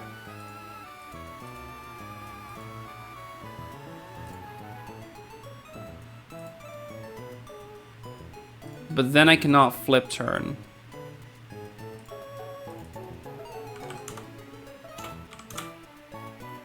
And I do need to make sure that I bait Giga Drain after, which I do not with Milotech. Because it could still be Shell Smash. And I cannot have it be Shell Smash.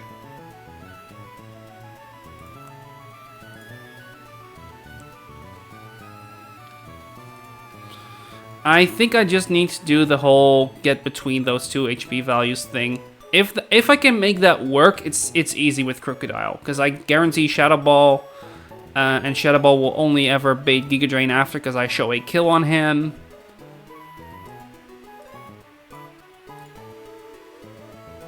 Even at level 80, it's still not something I need to be worried about. As long as I see Shadow Ball,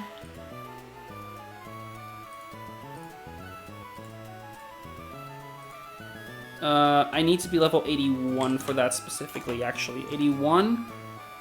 I will be speed tying him, but that is fine. That's not really the issue. I just need to be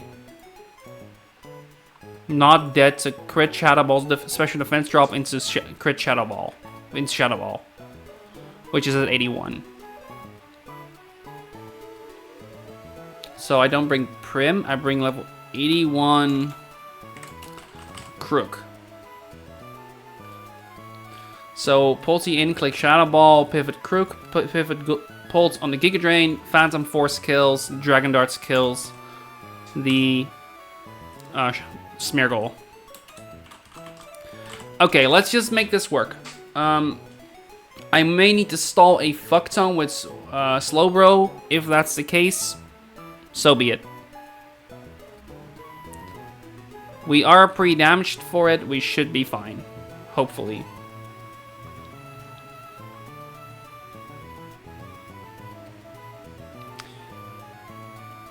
Yeah, let's just go. So we need Melly. We need Raihan. We need Kofu.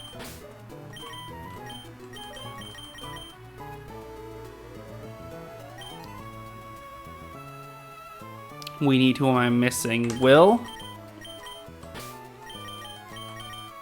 And we need Clay. Then let's fix the items. Put as many of these in the back. Actually, before anything else, Elisa needs to be here. Bag this one, bag that one, take this one, because we do need one on you, and I might as well give one to you, I guess, in case of things going completely nuts so wrong. And then we need to give Life Orb to Mustard. We need a Citrus on Galis, and that's it. That's really all it is. And we need to pre-damage Kofu a little bit. I forgot to check that. Kofu, 81. needs to be 216, 108, 107, plus 93 is 200 exactly.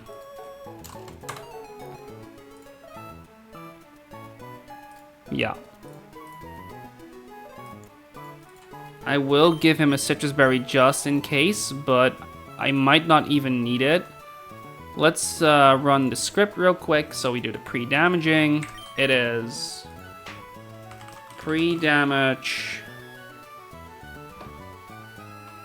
mustard to 174.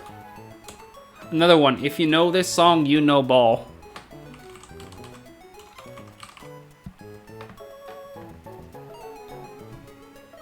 This is still like one of my favorite songs, like one of my favorite video game music songs ever. Just from nostalgia. Which, yeah, that's a thing. We need to bring Kofu to 200. And we need to bring Will to 236.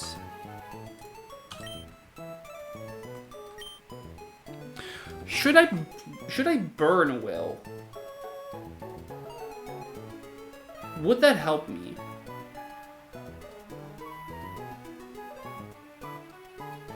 I think it could. So, bring Will back to full, but burn him. So that we're not as reliant on him dealing damage to us. Yeah, I think I like that more. Pre-burn Will instead.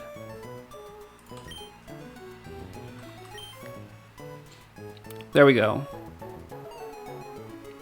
So, double checking that everyone has the right items in the right citrus, life orb, citrus. Don't have anything for Helek written down, but that is fine. I need Clay to get a level. Because I need him to take a move he otherwise couldn't. And that's it. That's all we need to do.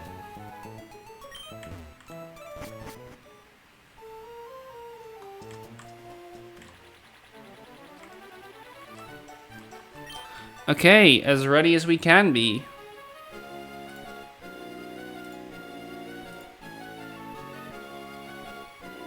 Game audio back up. And then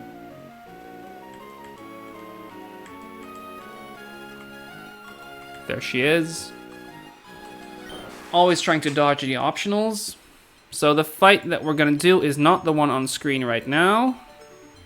I can actually bring this back to Space Center Seafloor. This might take a bit.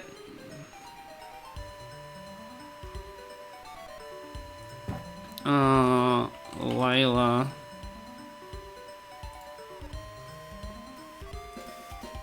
This one is beaten, and this one is the focus. So.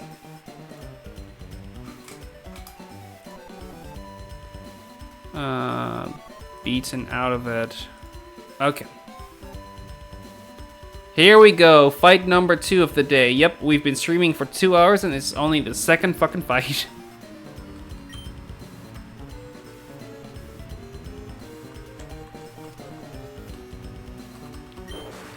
That's the nature of when you plan a line and the mon you try to use dies. Melly, Clay, Mustard, let's put them in order of appearance.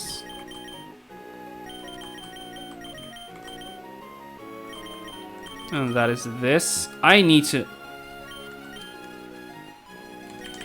almost forgot to use Seismic Toss here.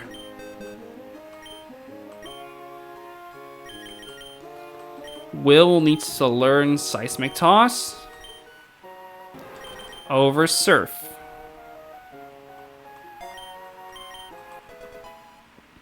I'm gonna double check that 174 because it seems high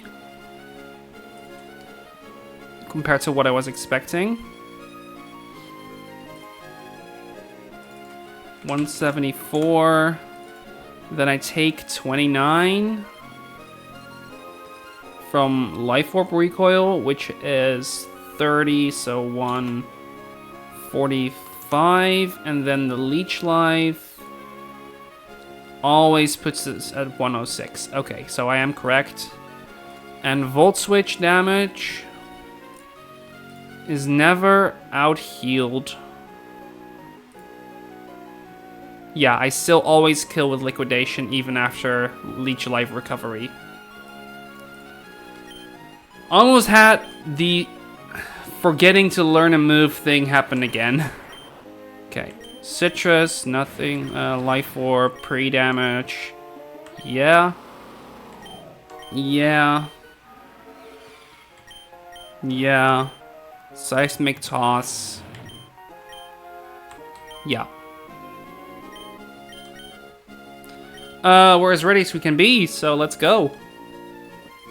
Pardon me. Let's go. This towering white mountain off Rock Sutopolis City.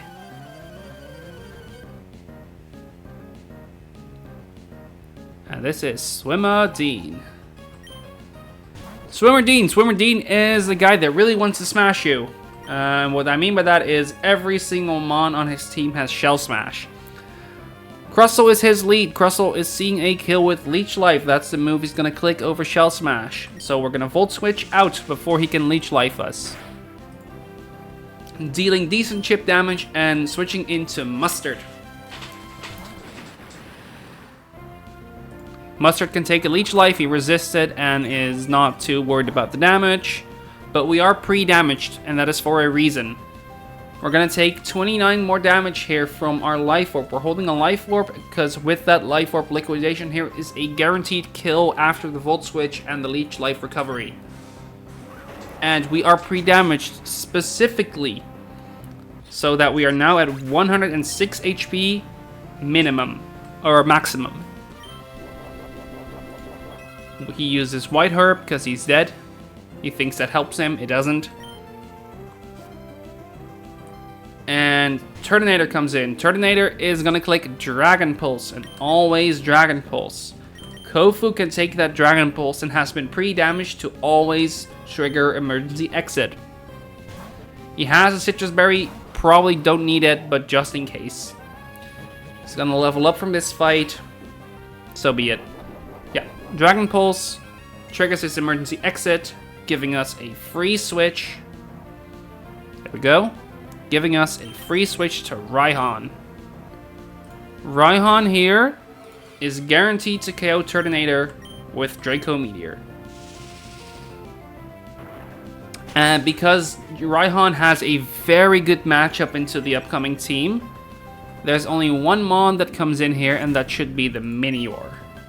Actually, two mons that can come in here that don't see that we can kill him. Actually, no, it's even three. There goes Kofu. Unfortunately, getting another level. We want to keep him as low as possible, but sometimes beggars can't be choosers. Minior comes in because Minior sees that he's not killed. It's just a neutral switch in. We're going to Dragon Darts to do hefty chip damage to the Minior. And Minior in return is going to click Acrobatics against us, and that Acrobatics will be from this form. Or he clicks Shell Smash because he thinks he can do that safely. Now with Dragon Dart's damage, him being at -1 defense, and him switching to his core form, that's what Shields Down does, he becomes pink. Sucker Punch is a guaranteed kill after the Dragon Darts, and it outspeeds the Minior, so he deals no damage to us. That brings in Shuckle.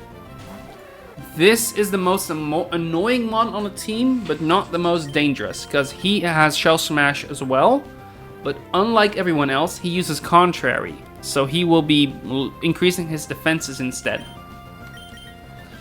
We are going to be going to Will. Will is going to 1v1 the Shuckle, because the one advantage of Shuckle on our end is he has piss poor defenses. He uses Shell Smash, he's raising his defense to special defense, and we're lowering his attack, special attack, and speed. those 3 stats are basically nothing already anyway. We are pre-burned specifically so that we take some damage every turn and have some way of stalling him. Shuckle here. Once again, click Shell Smash. And I believe with 3 burns,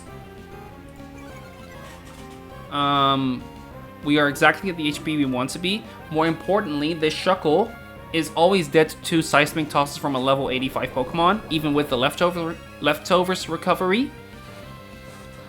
And we are now going to take 1 more tick of burn, and that brings us exactly where we need to be. So we're going to click Seismic Toss once again, KOing the Shuckle, making him nowhere near as annoying as we thought he would be. We'll get some experience, takes a tick of burn, and now Poltegeist comes in. We were pre-burned specifically so that after 3 ticks of burn, Poltegeist always sees a kill with Shadow Ball. That gives us a semi-free switch to Clay, who can take a Shadow Ball just fine, and even if Shadow Ball were to crit max roll and lower special defense, the only move we're going to see after is going to be Giga Drain. The reason we need to do that... Oh, wait a second. I think I forgot something. No, I'm not. I didn't. The damage rolls here... Okay, the damage roll was not quite in our favor, but it worked out anyway, because we are now below 184 HP, which is guaranteed to show us Giga Drain, giving us a switch into Raihan for decently free. Raihan can always take a Giga Drain. Poltegeist saw a kill with Giga Drain, therefore we could always switch out. I had a small goof there, but it didn't matter. Now we are switched in, we can click Phantom Force. Phantom Force KOs the Poltegeist in 1 hit. He's gonna try and kill us back. He couldn't. And that's Poltegeist down. Leaving just the Smeargle. The Smeargle is the most annoying part of this fight because he has Moody and a Focus Sash, so you kind of want to kill him with a multi-hit move in 1 go. We have opportunity to do that in Dragon Darts. And that is this fight complete. Awesome. We are 1 fight away from 1 more new encounter. And that is a massive one. Luckily, that fight is one we have prepared. Actually, I'm saying that. Is that true? Can't we just bypass these 2? Am I mistaken? Are these 2 not just bypassable? And we now have access to the water?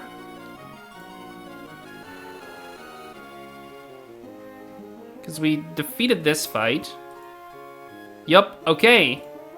Awesome. Optionals galore, one that guards the Aerodactylite. Yeah, that's not one we're gonna do yet. Oh yeah, no, we're good. We can just, you can now go to Sutopolis. That was what I was hoping to do now. Let's get into the sea real quick. Oh, there is an item over there. So let's grab it. Just dodge optionals. Yep, no, that's the plan. 1 more heart scale for us to obtain.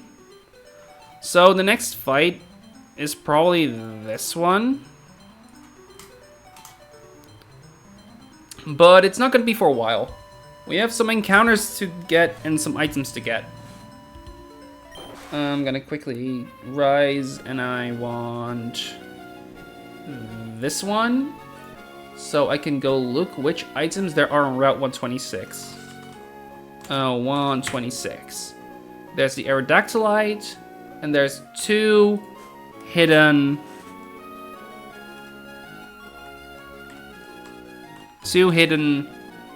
I need to say correctly, heart skills. I just need to find where those are. Actually, I can do that just by looking at the map now. Let's go do that. Where is the map? Where's the map of the underwater of 126? No, that's Naval Rock. I think I'm too far, but I might be wrong. I'm probably too far, actually. Let's go look. Underwater. None of this looks underwater, is the thing. Oh no, this does. 127. Underwater route. I need 126 though.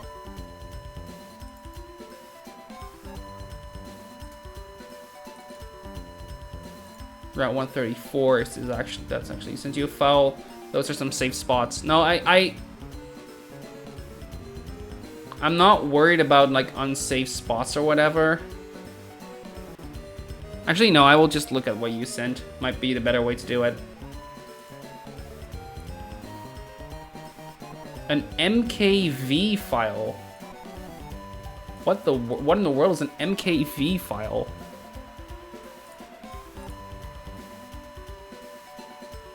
I've never seen that abbreviation, genuinely. It's a type of video file from memory. Interesting.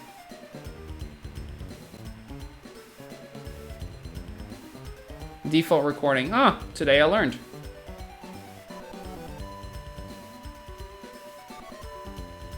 Too lazy to convert to MP4. No, it works just fine. Like, I'm not worried about that. Like, don't worry about it. But I was just like, oh, hey, I've never seen that. Interesting. Yeah, no, okay, so like a bunch of safe positions, but okay, that works. Thank you anyway. I was mostly just curious where those where the hard skills were. That's what I'm trying to find out. So I should just look at Route 126 instead and see what map it says it is. North, south, east. It doesn't even say it. That's annoying.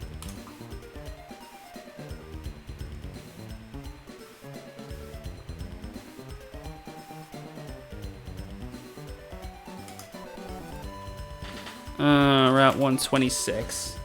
Underwater route. There we go. 52. I'm just blind. Yeah, no, I found it. I just needed to find what, like, which one it was. Okay. So we can just kind of safely traverse here. And it should be one over here. Heart scale. There we go. There's a bunch more items. But most of them are just like, oh, hey, look. Cute. Another item. A Stardust. Or, like, over here. There's, like, some pearls and big pearls. So, like, it's mostly just money. There's more, like, here-ish. I'm not gonna do that. There's no point in getting that. Same with that. So now we can get into Sutopolis. Sutopolis! Actually, real quick, because we are now just traversing, I might as well put the playlist back on. There's the grass. There's the Pokemon Center. There's a bunch more things right here, right? I have it open. I just need to find it. Sutopolis. There's an expert belt to be gotten. I sure have the world's young Pokemon trainer. No, okay. You know, the Pokemon Lotad. Oh, I don't have a Lotad, unfortunately. And he wants to see Seedots. I don't have that either. That's from the original, though. Let's see, your first guess? You big Whalmer doll. Thank you. That's cute. Ancient treasures. Say something good. Yeah, there's some treasures underground. I've never heard of this city. I've never been outside the city. Yes, I know. She loves the orbs. I'm gonna quickly do this. Okay. Other side. This is the Psycho Shift trainer. Ultra Balls, not much special. You know. Underwater Volcano, blah de blah. For the 30 years I've remained topless honing my skills, he gives us an expert belt. And that's it, I believe. It's just the expert belt, waterfall eventually, and Psycho Shift. Yeah, that's it. And a new encounter. That's a more interesting one, of course. Encounter-wise, let's go look at that table. It's this. As you can see, I'm already expecting myself to be repel manipping this. Because I want a B-drill. B-drill is considered top 5 at worst in this game. Because you can get a B-drillite and Mega B-drill is not so. So that's what we're gonna go for. Considering we cannot fish or surf anyway, there's not many other choices. I would not mind a Ferrocete or a Flabébé, but I desperately do not want a Petalil. So we're just gonna repel manip this, and the best mon to do that with is probably Rourke. Being a bit physically bulkier and a bit better equipped for him. Let's bring Ingo. Mustard is probably a fine bring. Poppy looks decent here specifically. Raihan, thank you, but no. I can always bring like a bulky water that it would be Wallace in this case. And I'll bring Misty too.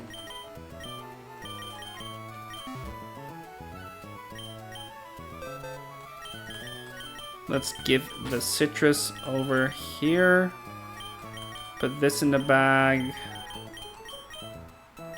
I take this one and put it with mustard.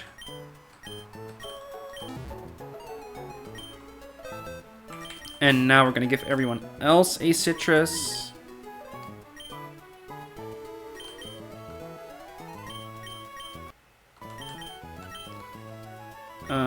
Citrus.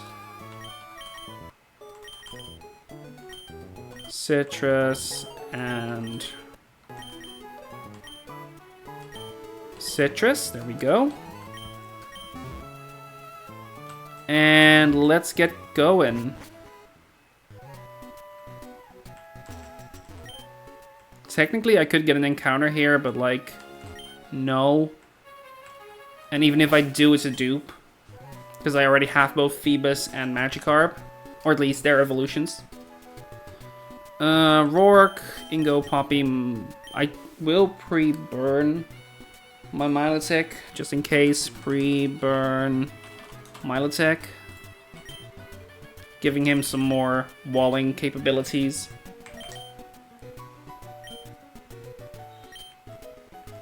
Okay, let's get the bee, I think. Let's hope we do. This works, right?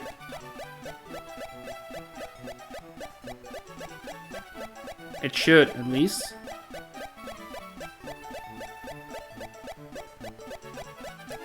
I hope the repel manip is not just for that I need to be 74. No, I don't need. I need to be 75 specifically, I remember.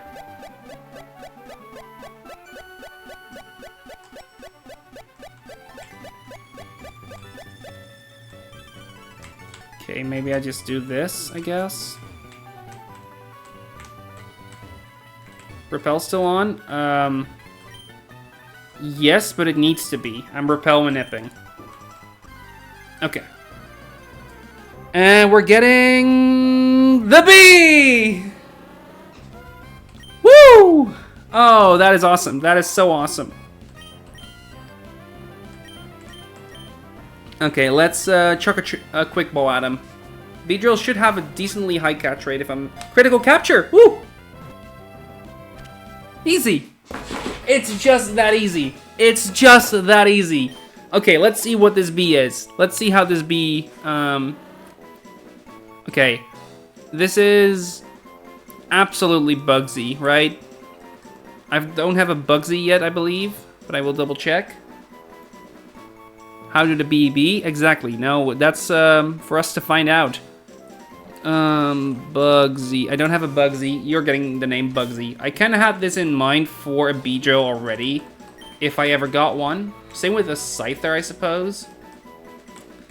Bugsy.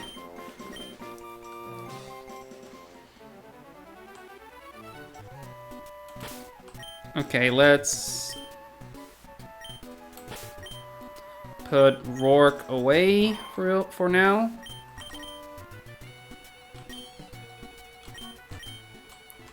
And what is our bee gonna be? Bugsy makes sense unless you later got Scyther. If I do get a Scyther at this point in time, okay, sure, whatever. I've had that L before already. I've had that with... I believe it's Torkoal. Bugsy.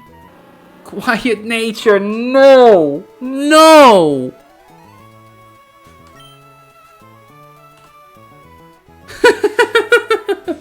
Okay, this is an atrocious bee, but it's still a bee.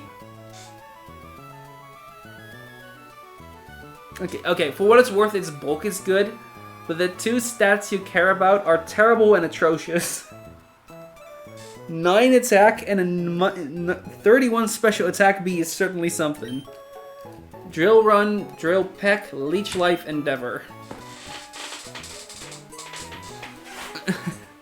I know I got like 6 new heart scales, but you know, you kind of want to save them at this point for as much as you can. But hey, it's a bee! It's a bee! And that is the biggest deal. Not exactly what you want to see, exactly. And I got Cradilly here. I also should tick that off. Ouch. That is an unfortunate bee to get, but it's a bee.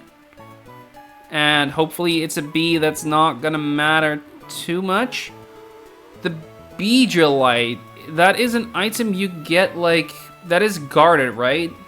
But it's guarded way earlier.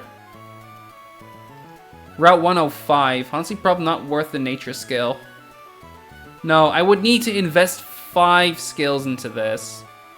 It's guarded at Surf Sim, level 64. Yeah, no, it's not. That's not a scary fight. It's not one I'm gonna worry about for now, because I believe the next one is one I have Camden for, and I don't need anyone new. Yeah.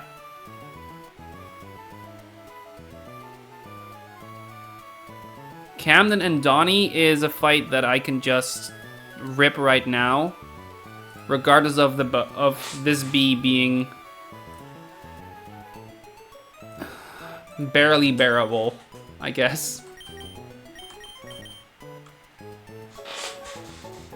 I know for a fact that this Beedrill is gonna miss so many ranges.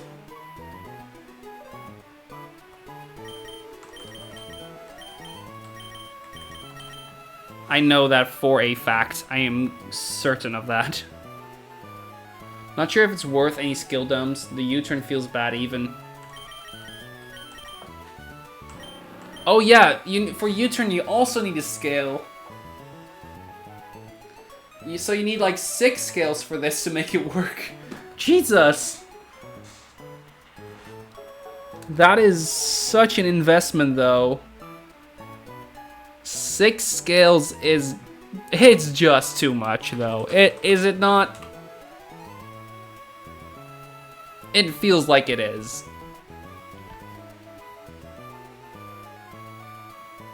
It's a fine brick break mon.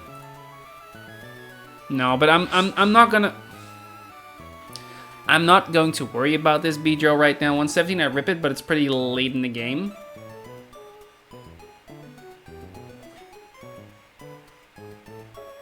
Oh yeah, there's a U-turn TM or something, right? No, or is that... No, I'm confusing things.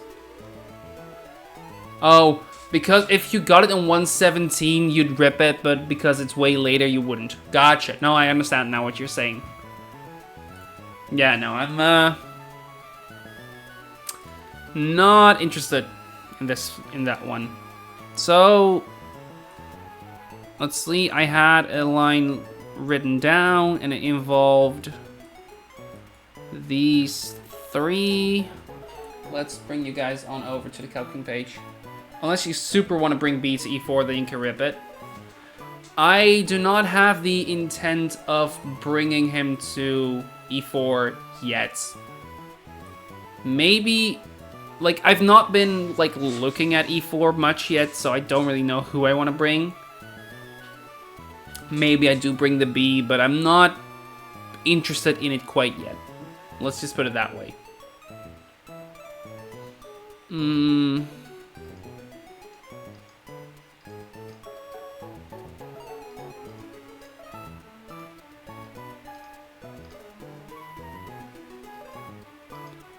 Let's see.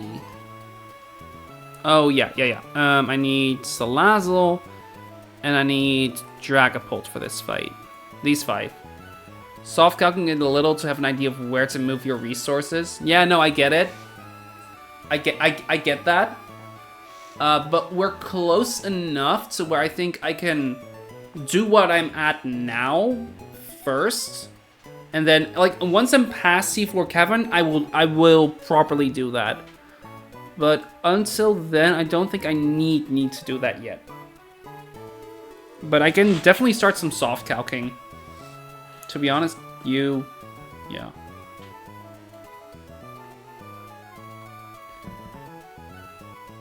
But where was I? Oh, yeah. Yeah, C4 Cavern requires 100% of the brain. Yeah, no. I've noticed. I have been looking ahead for that a bit, and fucking hell, that is such a hard part of the game. I have one fight prepared, and everyone else I'm looking at, and I'm like, what risk do I need to take? Basically. It's only 6 fights, and I know, or at least it's 7 fights, one of which is a back-to-back.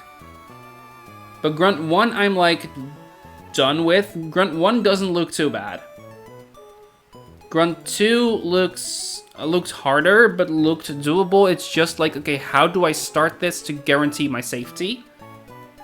And unironically, I think Beedrill might be the way forward for me, but I'm not quite sure.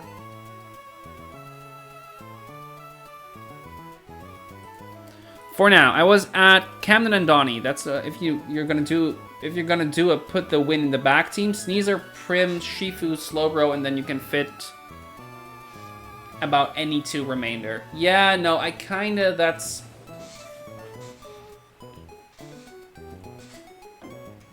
Uh-oh. Am I... Okay. It looks like my stream just dipped.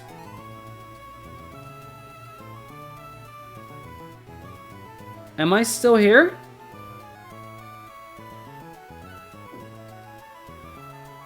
Am I still on? Like, am I still streaming? Stream is dead. Okay, the stream is dead because the... Okay, stream is dead. Let's try that again. Are we back? Okay, it looks like we're back.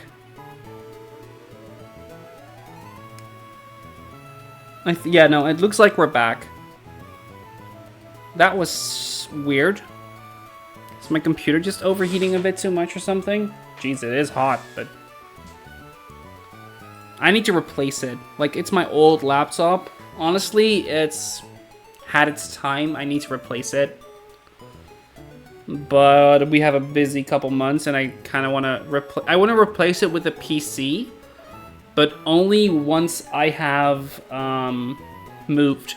We're moving in like 2 months, and we will have like a proper office there, like a bigger office, and I want to make my PC, get a like desktop PC there.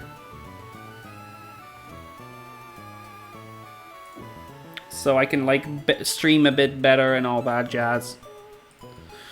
Okay, so we are now at Camden and Donny. I have a full line written down, but it seems to be quite easy, but I will need to double check it. I'll also, by the way, get Bugsy B Drill, Alive Sniper, Quiet 31. Let me quickly just write that down proper. 22, 9, 15, 26, 10. That is certainly one of the Bs of all time.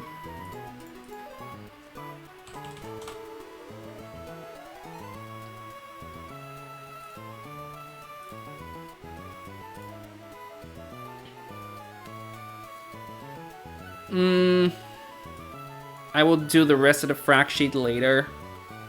For now, we were calcing. There we go. So for this fight, the idea is we lead with Camden and with Sneasler and with Electrode.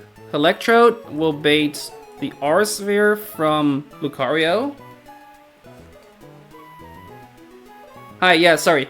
I had some issues. I don't know what happened exactly, but we should be back. We're going to lead with Sneasler. Sneasler is going to be KOing the Staraptor with close combat.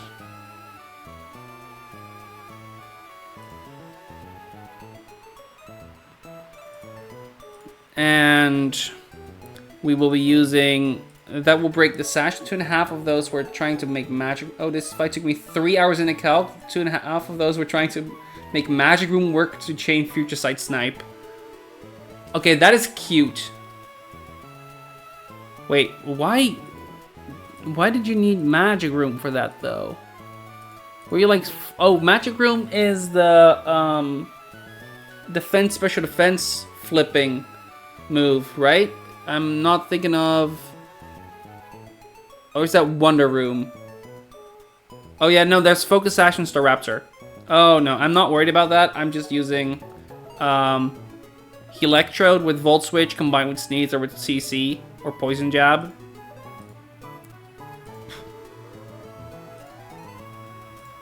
Because that just takes the kill when both are faster, so I'm not really need to worry about anything with the Staraptor.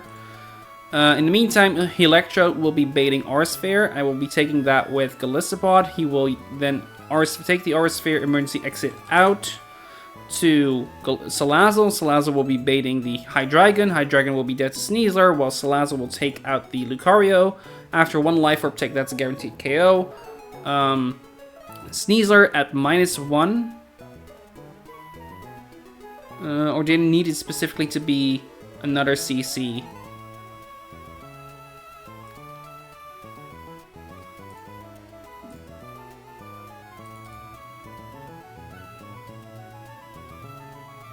I needed it to be specifically 2 CC. No, I need to only do...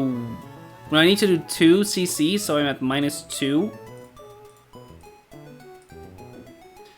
And he will see a fast kill with Overheat. At -1, he barely doesn't. Or it's not, it's a range.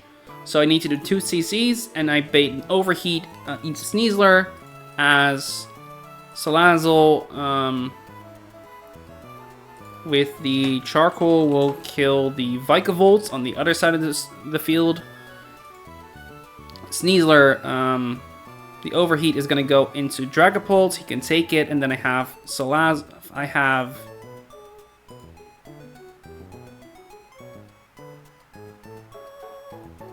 Oh yeah, I have Choice Band on Dragapult, so that Dragon Darts KOs the Infernape, and Dragon Darts KOs the Dragapult. Or KOs the Toxicroak like 99.9% of the time, and in the case it doesn't, we have a fast Fake Out and Sneasler to accompany it. Yeah, this fight looks piss baby easy. So we need Roxy. Let's put you two, like, down here, because you're under-leveled. I'm also gonna quickly do a... I do need to bring Kofu for this fight. I need to bring Raihan. I swore you had a Hydreigon. Am I hallucinating? I never had a Hydreigon. I was rolling for the Dino. I know that much. And got the Ment instead, and the Honchkrow instead, if that's what you're referring to. But it seems you're hallucinating a bit again. Did you take your medicine? Is that a bit... Is that mean? I'm sorry if it's mean. I did not mean to be mean.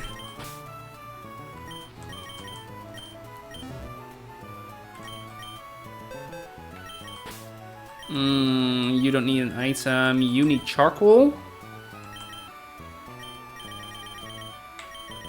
Charcoal is like way up here. Yep. I think you potentially have a 9-skill E4 right now from your box that might have some risks. You just see that. You just see that from this box. That's honestly insane that you do. But... on one hand, I believe you. It's not that I don't believe you, it's more that I'm flabbergasted that you see that to begin with, I guess. I looked at so many E4 calcs. I suppose that's fair. Still, you'd think, I don't know, that you'd see that up... It's still like a ludicrous thing to just spot from this far ahead, I guess. Or like just from vibes off a box, you know? There's a lot of tried and true strategies. I mean, that's fair.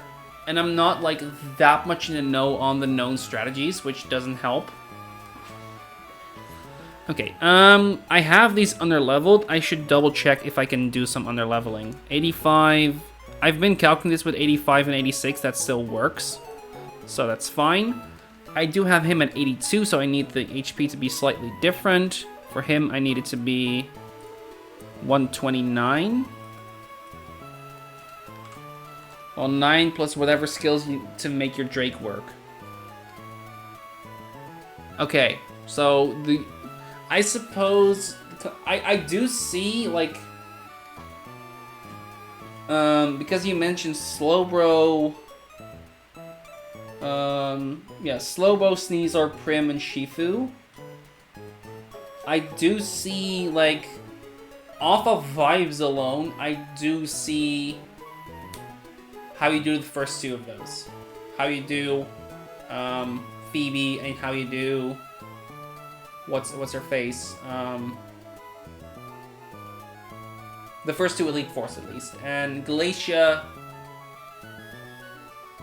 You have two fast fighting types, so I wager you should be able to do that just fine. So I get that. And then the same for Wallace. Like, the very quick vibe check says that I do need a little more over there, but you're probably right that those four should do a lot. I think I would... I'm looking at bringing Raihan anyway, so... Probably Raihan, like, a Dragapult should probably help quite a bit with Drake.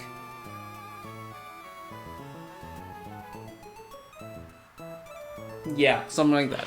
I'm not like completely like I'm doing a similar vibe check, but I get where you're coming from with those 9, with those 6. What the 9 skills are you're telling me about, I don't know, but you know, I don't need to worry about that right now. It's probably like a mustard, nature change, and I wager you also looking at an Ingo nature change and a Prim nature change, something like that. Sneeze or Urshi for nature change basically, and then like 3 for everyone else, like the Slowbro probably. No, Slowbro has modest extra skills for some stuff. Prim is fine. Gotcha. Okay. Yeah, no, like I'm just. It was my quick vibe check, so I get it. Slowbro is fine. No, Slowbro, I'm well aware. Slowbro is ludicrous. So I'm well aware that I don't need to worry about Slowbro. What HP did I need on Galis? Because that was the one thing I was looking at before. 216, double checking, 219. So that will be 220, is 110, is 19, is 18. 18 plus 68, so 110 plus 66, 167, so that has not been changed. Sneezer wants adamant for E4. Ah. I see. Honestly, the careful nature has been surprisingly useful at times with Ingo. Like, not to discredit what you're saying, but I've been very content with the careful nature that he has. For E4, it's obviously different. I'm not saying it's not or anything, but, you know. Does 88 work? 88 just works. E4, you just need to hit ranges. Yeah, no. Like, yeah, no, I get it. Okay, I need to lead with Halek in slot 1 because I need Roxy to do the baiting.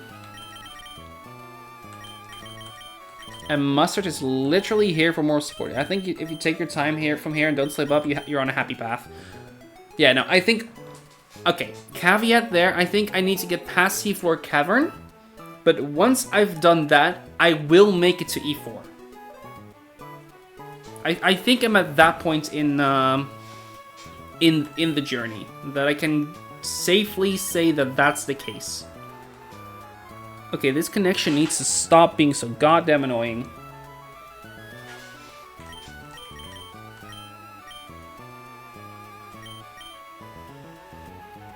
I think I've done everything I need to do, barring pre-damage. I don't need to do any changes to moveset. Come on.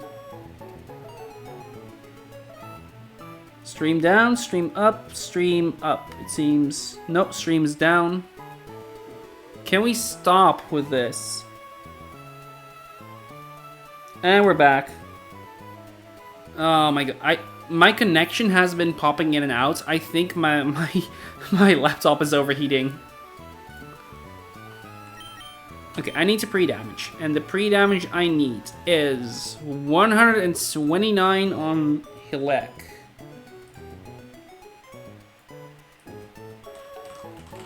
Pre-damage. Hilek to 129, and we need to pre-damage Kofu to 176. Oh, pre-damage 129, and I need to do the closing bracket. Pre-damage 3 to 176. I'm gonna put him like 2 lower just in case.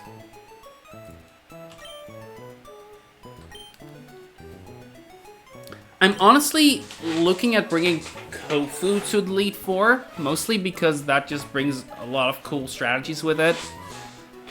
But yeah, no, we're not there yet.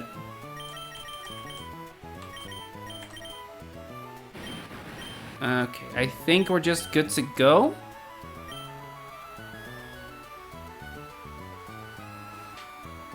Oh, I forgot about one tiny thing. But that is easily fixable. I can, but I need to do some extra pre-damage. I need to pre-damage Sneasler to, what is that? -1 spit death. 192.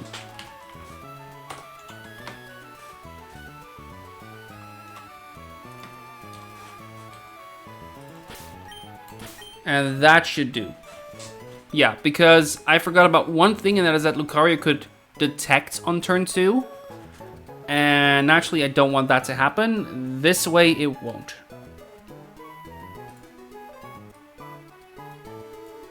And that's about the only detect or anything that I need to worry about, right? There's no other detects.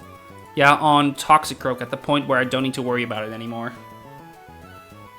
Okay, we are battle ready. Let's change the music. And let's get flying, shall we?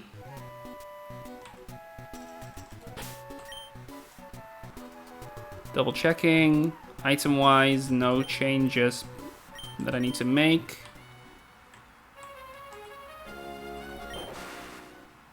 What's up? Guys, fight is a common left guy bug. Sure. No, I will save beforehand. I will save right now.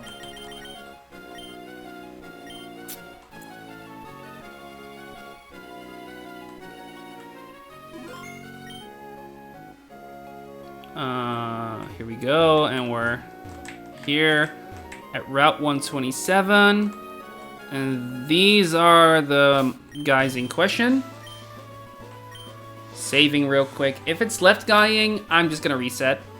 Because that's a common bug you're allowed to reset for.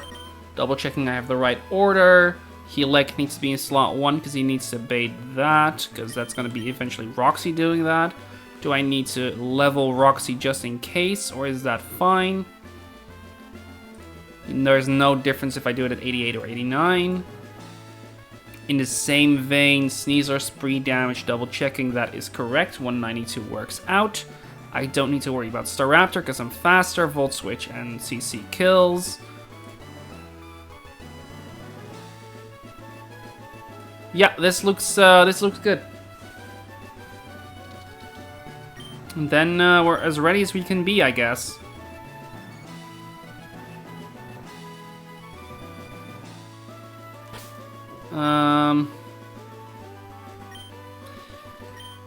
All right, here we go.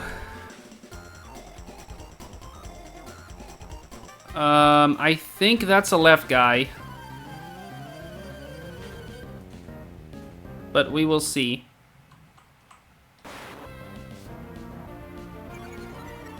That is in fact left guy.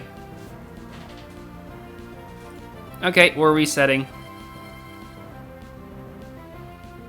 Right? That is not the order I want them to be in. Is it actually is it relevant?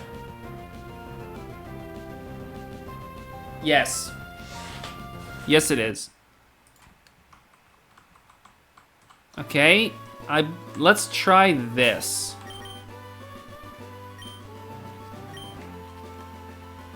Let's try this. Is it doing it again?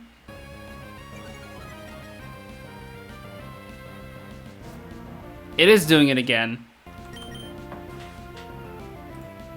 Okay, I'm gonna try something and see if it's... Because it's not like I need to spread damage, right? That's not something I'm worried about. I'm gonna do this and see if I can just make it work that way. Because now... Staraptor in slot 2. Lucario in slot 1. This works too. Okay, we're good. I don't need Staraptor to be on the left side specifically, on the right side specifically. I just need the mirroring to be correct, which it is right now. So, as G already said here, you can see it in the chat here. This fight is common to have a bug. There's something called left guy, which is if you have a double battle with 2 trainers, sometimes they walk up to you in the reverse order than what is written down for the team itself. You can see that at the bottom, the Staraptor Vikavolt Hydreigon side is now on the left side as opposed to the right side, and in the inverse for the Lucario trainer. So, we had written down that we needed Melly in slot 1 and Ingo in slot 2, but that was assuming that the other side was also flipped. They're not. So with this flip, we flip with them and we should be good. All that explanation. Staraptor here is slower than us and is dead to close combat, plus Volt Switch. Melly has been pre-damaged specifically so that Lucario sees a kill with Aura Sphere.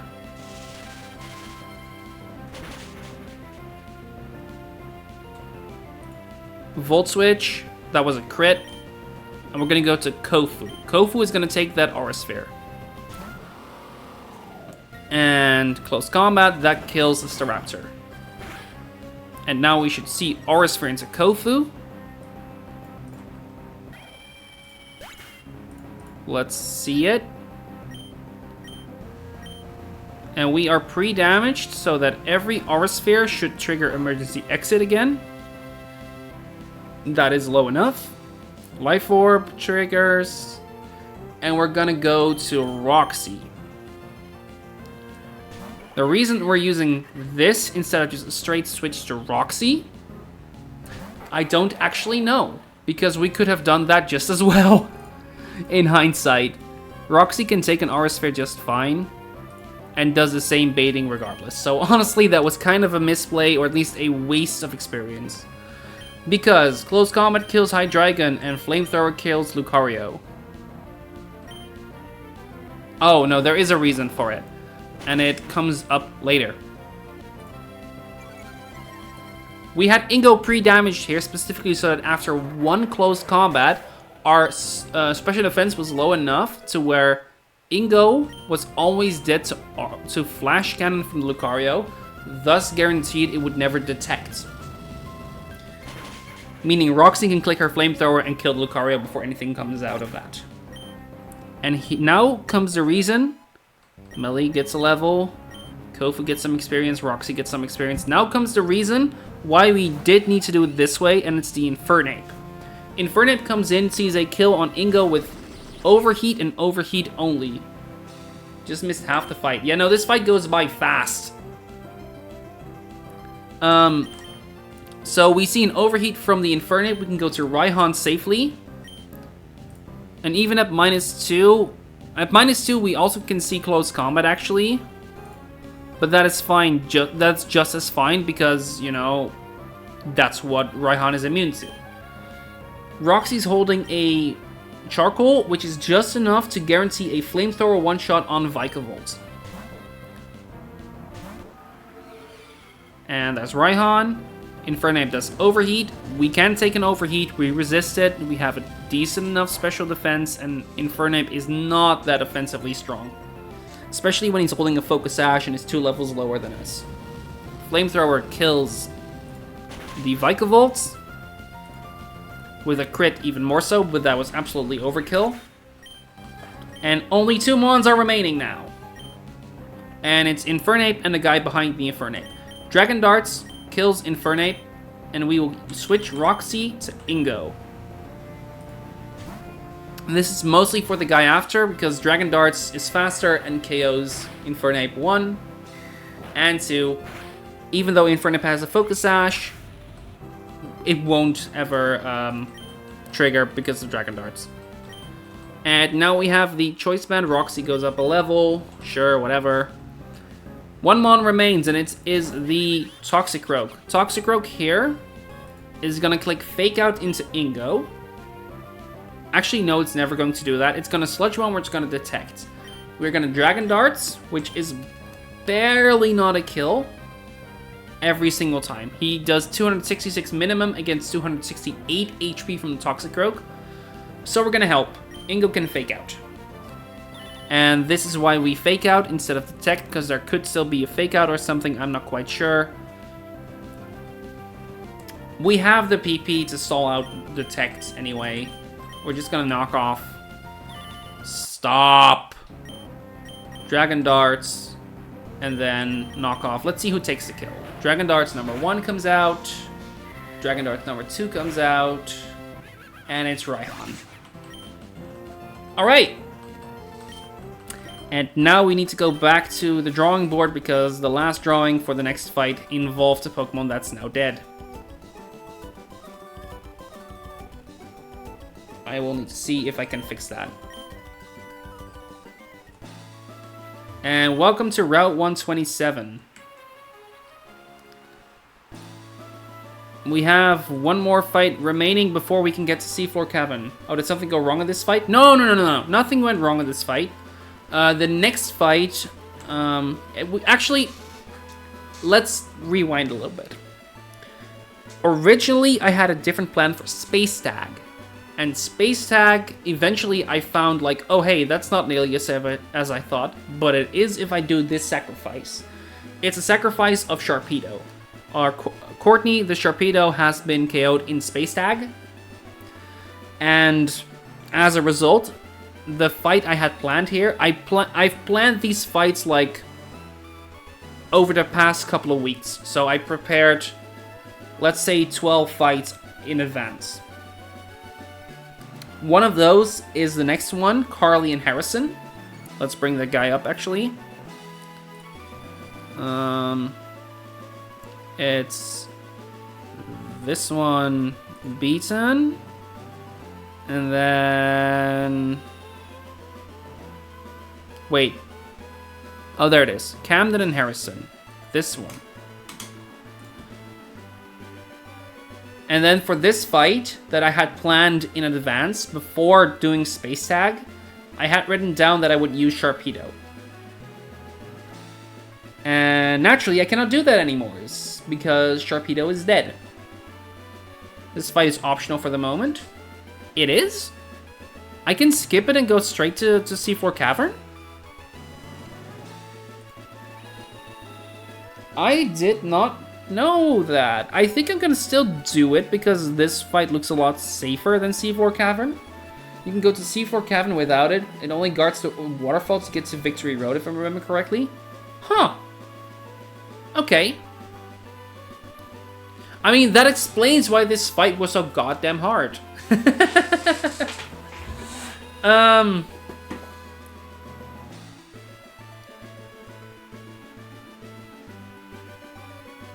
Yeah.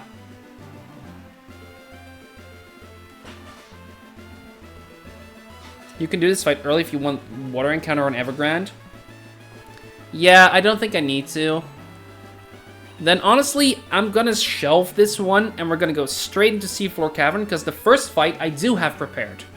It looks to be, I had this one perfectly safe written down. So I'm gonna...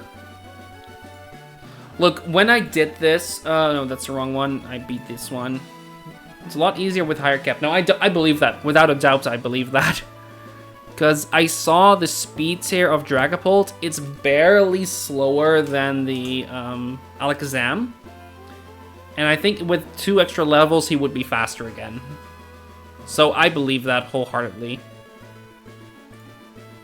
So let's start Seafloor Cavern, shall we?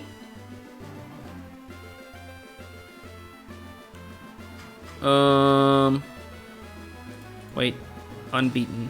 There we go. Let's start Seafloor Cavern, shall we? In Seafloor Cavern, for those unfamiliar, you have permanent Auroraville against your opponents. It's something you can get rid of. You do get 127 grass here if you delayed for it, or delay for a roamer. Yeah, no, I know that I could get Route 127 here. If I want to. I'm not opposed to it, but I'm gonna delay it until I need it. So far, I don't need it yet. Can you stop? OBS, please stop.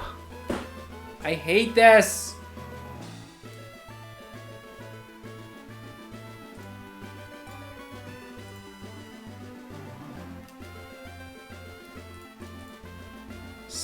stop!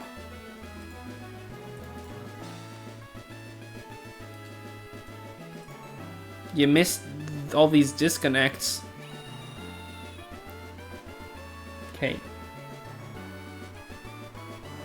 No safe prayer. Welcome to the stream, by the way. I'm gonna check if I'm up again. I am. Okay, cool. No safe prayer. Welcome to the stream again. What did you miss so far? Not much. I did a couple of the trainers between Seafloor, Cavern, and Space, and Mossy City.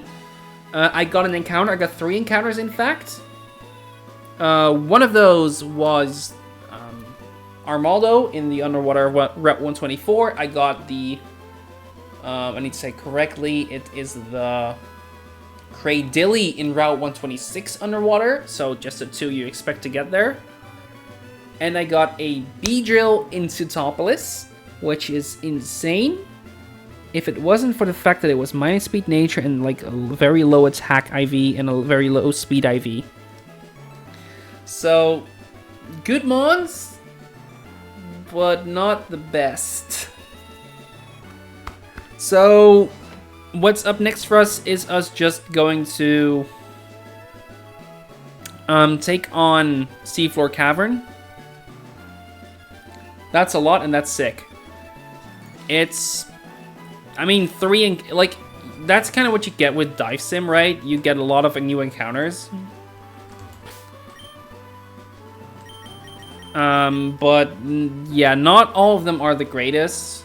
The 2 fossils are decidedly mediocre, and the B, yeah, a good B is insane, but I have a bad B. I have max special attack B on a Pokemon with like 15 base special attack once you Mega Evolve it. So what are you doing with that? Oh, how was the Armaldo? The Armaldo was alright. The Armaldo was decent. It has good IVs in the things you need it, except for HP, and it has a mediocre nature. Armaldo's exactly 2 fights to my knowledge, and the second one isn't super important. Oh, minus defense it might be a little sag. Yeah, no, I believe that. And this is the Cradilly. The Cradilly is okay. It's not great, it's okay. Supposed to be able to lead for the Swampert? Armolo, you mean? I believe that. Because he can Brick and he can Rapid Spin.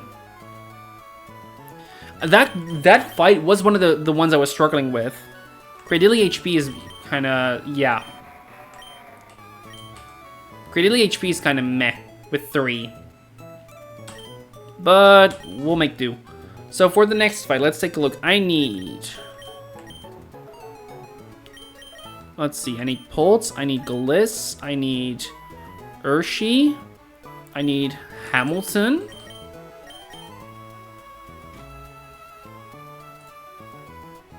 The Swampert and the fucker with Salamence. I've not been... the fucker with Salamence... I don't remember who that was, but I believe you. That's probably like later, like a bunch later. And I need Mamo. Feral Lead, right?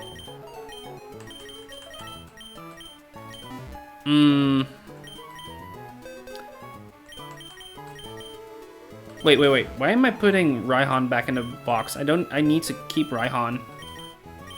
Who did I put away that I shouldn't have? Didn't I put away that I should have? Same with Mustard. I need Mustard, and I don't need Ingo. Okay. We need to put this back into the bag. We need you to keep holding your choice band. No, you don't. You need it. You need... Citrus Berry needs to go to Hammy. And one needs to go to Gliss. But no, none need to go to Gliss. Prim can stay. Candace needs a choice band. Which is there. What sauce guy are you? Sauce guy in what regard? I'm not sure I know what you mean. If you're referring to like how that works in game, I don't know what you're referring to. If you mean like actual like sauce for next to your fries and shit, I'm a sucker for mayonnaise. And I have like a very fun homemade, like a cocktail sauce kind of that I make myself that is honestly quite good. And very simple. Like dipping. My bad. Urshifu gave me the idea.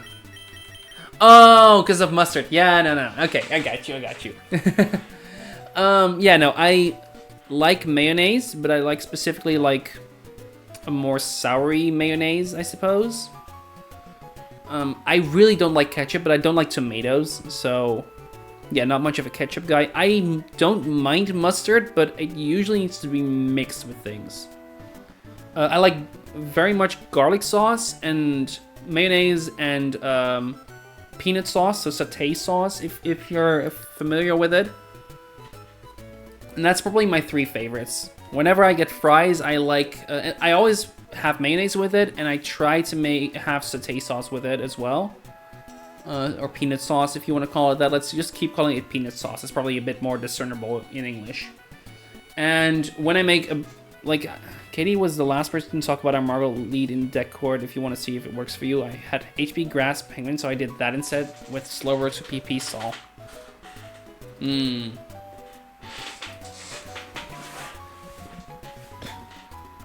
Gotcha. I've not been looking at that fight much yet. I think this is gonna be the final fight for today anyway. And I will start working on the rest like off stream. And I might, I hope to stream again in 2 weeks. I will be home alone for like 3 days again, so I will have some time to stream. Or at least have some time to stream unencumbered. So I intend to be back in 2 weeks. Peanut sauce is so underrated. I remember talking in a cafe on PS. No one knew what it was and it surprised me as fuck. No, same. It is a massive thing in the Netherlands, and I know it is also very much a thing in Indonesia. In no small parts because the Netherlands got it from Indonesia when we were not as good a country. let's just keep it that way. So yeah, no, I agree. Peanut sauce is very underrated and a very good thing to make. I will say though, I have a I like cooking. I like cooking and like baking bread. So I do like making toppings and sauces and all that jazz as well. So I've made like a honey mustard. I've made a cocktail sauce. I've tried my I have a very good teriyaki sauce, I would say. It's not as much a dipping sauce, of course. It's more of a marinade, but still, I love it. And like a sweet, like a honey soy sauce that honey soy marinade, I guess, that I use for tempeh and for chicken. So yeah, no, there's so many good flavors in the world. I love cooking, and I love looking into different cultures, like cooking in different cultures to see like to get new inspiration. Yeah, Ack is the cafe. No, I mean, I definitely could be a cafe guy, honestly. My wife and I do a lot of things together, but I tend to be the one that cooks every single night because I generally enjoy it, and when there's people over, you will see me try to make something good. I've made all sort of things. I've made pokeball, sushi bowls, pokeballs. I've made lamachun, so the the Moroccan or Turkish, I don't know which of the two it is, like pizza-like thing. I have teriyaki sauce salmon I tend to make often. Burgers with chorizo. I have like chorizo tray bake as well that I make too little, mostly because my wife is vegetarian and that was very much a meat dish. What else is there that I'm like frequently making? I mean, focaccias. Like I've made sourdough garlic cheese focaccias. I've made these like cinnamon sugar focaccia. I've made an apple pie focaccia. I've made and going like off script again from there, I've made onion soup like from scratch. There's so many shit. If you keep enjoying what you do, you continue with it. No, exactly. Cooking in general can be so much fun if you can find the right ways to do it and take the time to learn it. I'm a fancy cook? No, I'm not a... No. I'm gonna very quickly go against it. I'm not a fancy cook. I am not a cook that makes fancy shit. I'm one that tries to make things that are very nice to make and someone that will put effort in it, but it's very much more street food like. I'm a very good street food cook, I will say. A street food-esque cook. Saying I'm a fancy cook is definitely overestimating what I can do. But mostly because I don't like the whole garnishing and shit. I like making just good flavors together, but saying, like, not making the plates all pretty and shit. When we were on vacation in, like, most of June. It was a group travel thing, and, like, most of the things you do with a group. There were a few things that we did separately. We went on a street food tour, or a food tour through one of the cities. And we did a cooking class of, like, the local cuisine.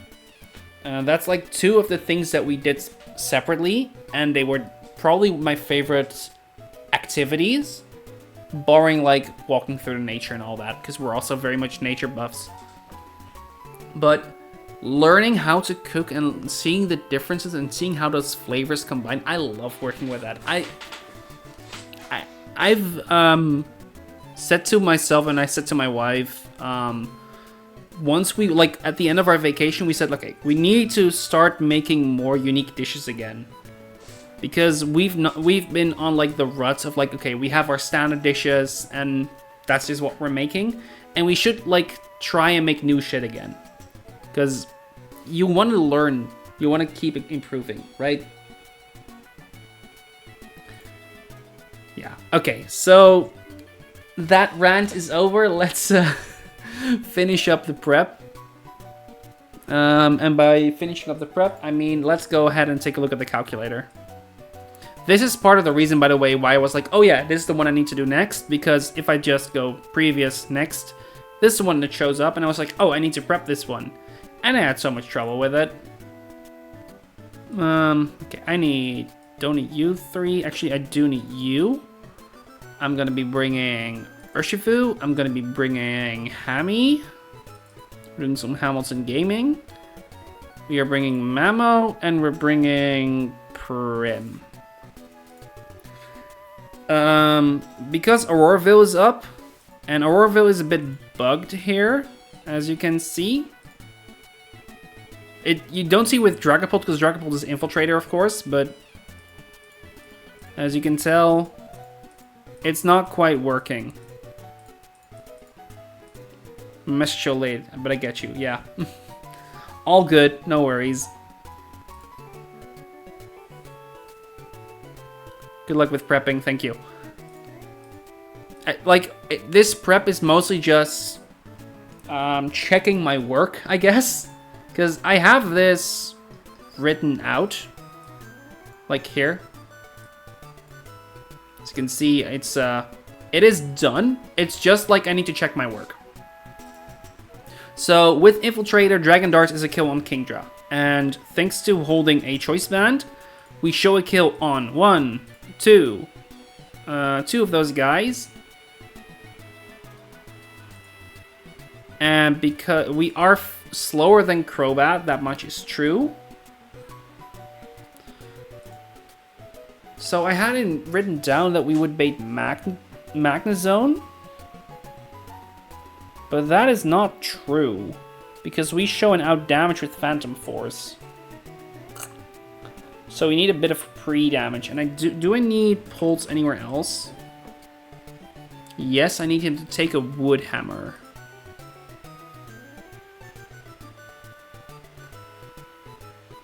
So I need him to be...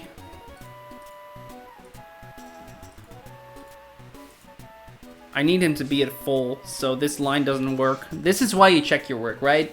So you see that there's nothing, you see wrong. So pulse, dragon darts. If I get rid of it, then all of a sudden it shows an out damage on Magnezone. Oh, it's not Choice Band, it's Dragon Fang. That is why. Because then I already show a kill here and show a kill here. And he goes to Magneton. That is why that worked. So we see him go for Flash Cannon. And Urshifu can take a Flash Cannon. And with a Choice Band,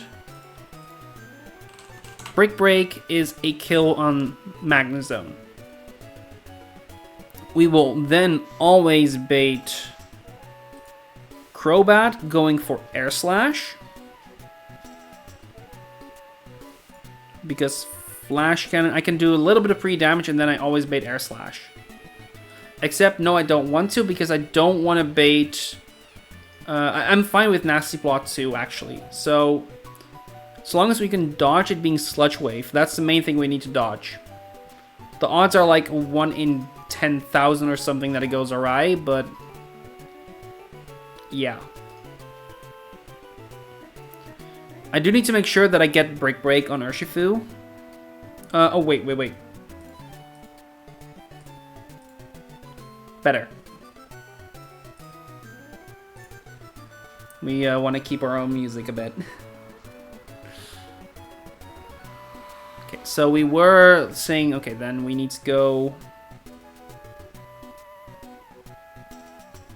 Hamilton comes in on anything that the Crobat might do.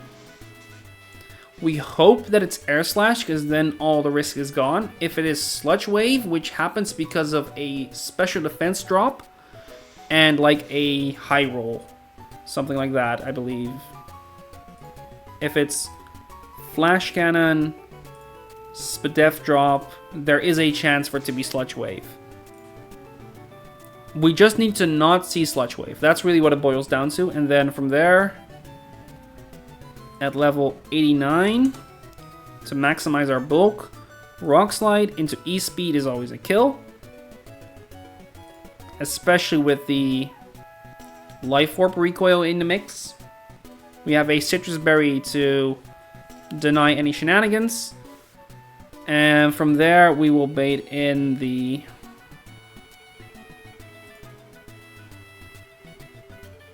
because we take Air Slash and then Giga Drain, that's the lowest we take. We will always see Executor coming in, going for Low Kick or Explosion, maybe Wood Hammer.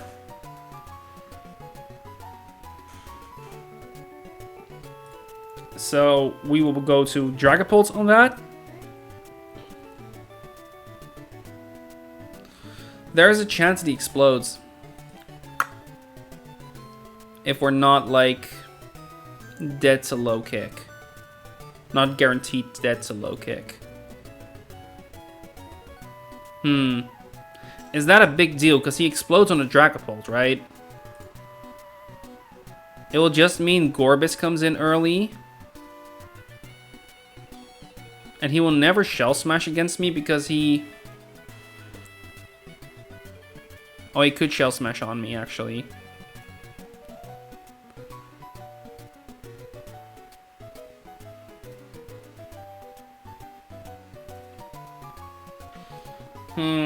Okay, that's an issue.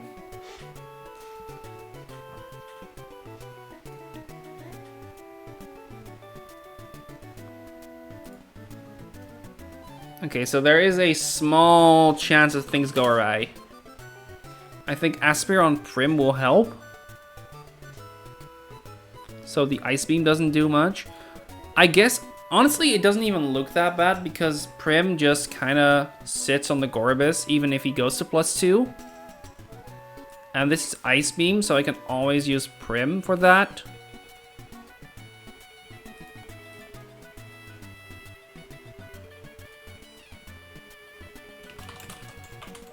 Okay.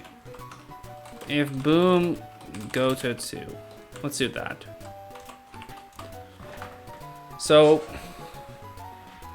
then Gorobis in, clicks Ice Beam, Shell Smash, pivots Prim on either.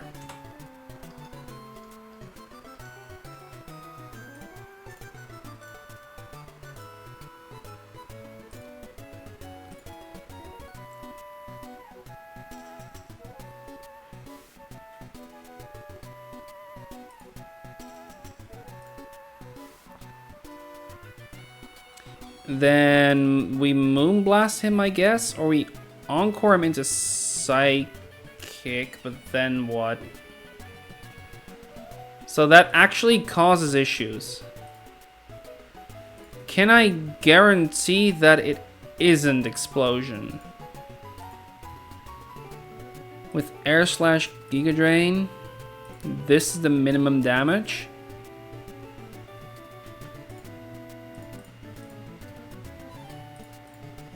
Air Slash Giga Drain, so I would need to pre-damage myself 15 HP, for 15 HP.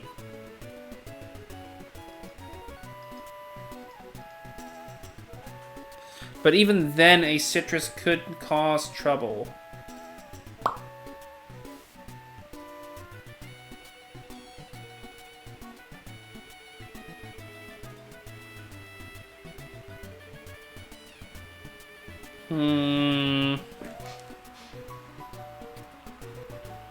How do we handle this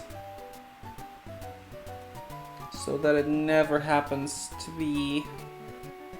It needs to not be knockoff and it needs to not be Explosion.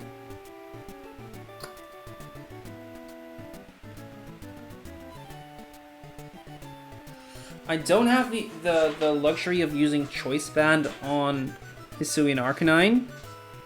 Otherwise I would. Even if I would do that, I would still also show a kill on Gorobis, so that would not even work.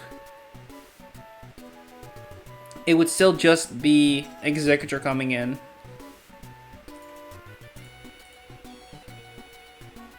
But I would need it to be specifically that in order for it to work.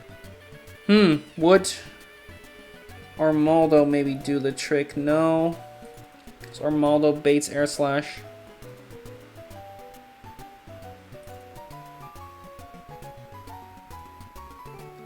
If I could guarantee that it's Air Slash, then it would be Ampharos coming in. Ampharos would just work.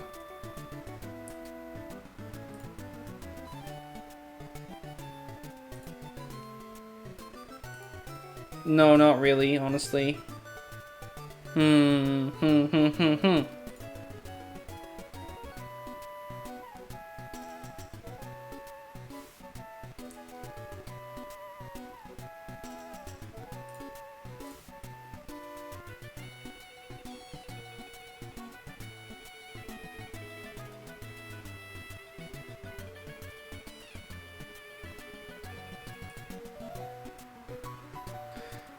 I have written down that Prim doesn't bait Shell Smash, but that's not true because he has a white herb.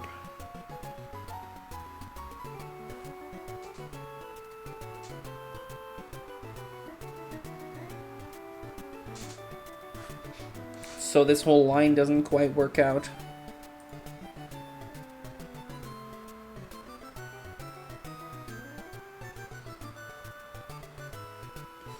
I guess if I want to remove Shenanigans, Solobro works equally well in that scenario. The one downside is that he might, like, he baits Honchkrow never, like, in any case. And it would be Night Slash, but I guess if it's Night Slash, I could just go to Urshifu and CC chain, like, ECC kill instead. Because Urshifu will be healthy enough for that. Yeah, he will only have taken the Flash Cannon, then he'd have to take Night Slash, and then CC would kill it. Okay.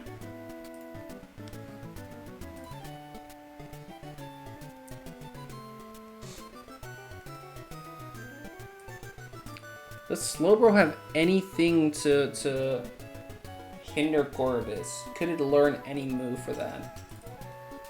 Slowbro. Natural gift. That's physical, so not nearly as useful as you think it would be.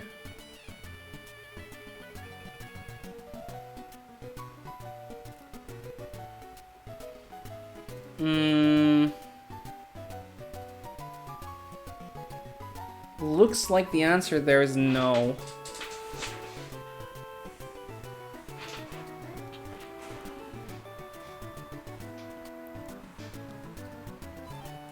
Would a future sight help me in any way? Doesn't look it. Honestly, what am I doing Ice Shard for there, actually? Supposedly Ice Shard KOs? Oh, Ice Shard KOs the Executor Alola.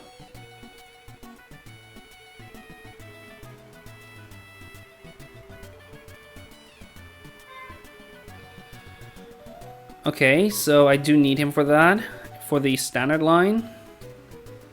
And Slowbro can take the Psychic and then do the same thing that Prim would do.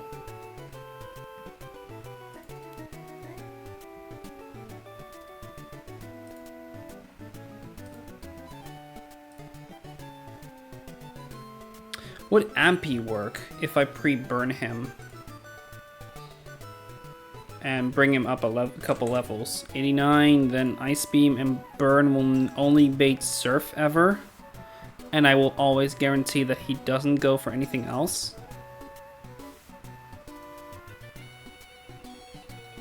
And I would Mega Evolve, take the Surf, and KO with Thunderbolts. In that scenario, but in the other scenario, I would see him clicking Surf against Mamo.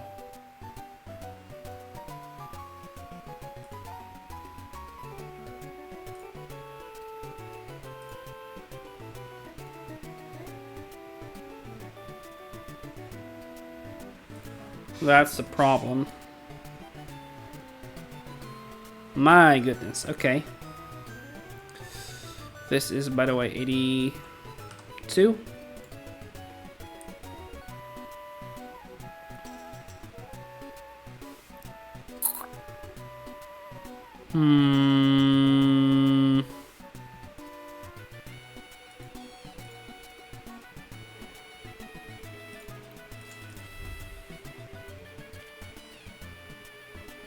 I could make it so that that Honchkrow comes in from Mamo.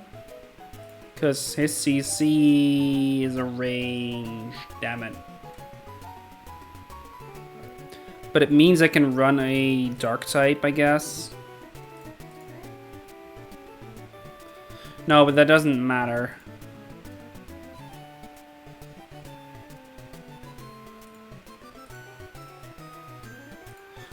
I had Urshifu written down, and I need Urshifu for the Break, but I could do the same with... I couldn't do the same with Sneasler, because Sneasler is a...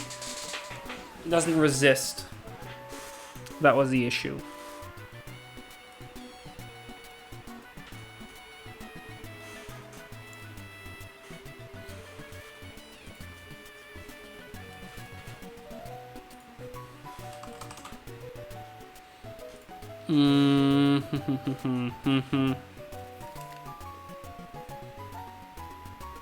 Okay, I'm running out of ideas here.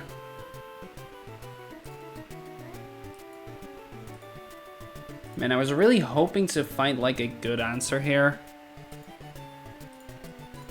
But suddenly there is the explosion, the looming explosion, which completely breaks the line.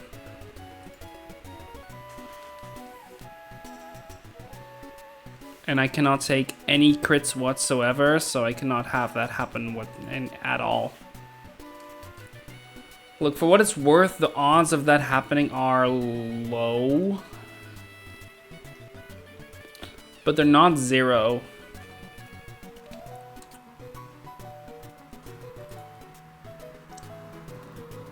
And I cannot guarantee that it's not Sludge Wave, which is the only thing I really need to do to make Hisuian Arcanine be able to go way lower, thus still baiting the move I wanted to bait.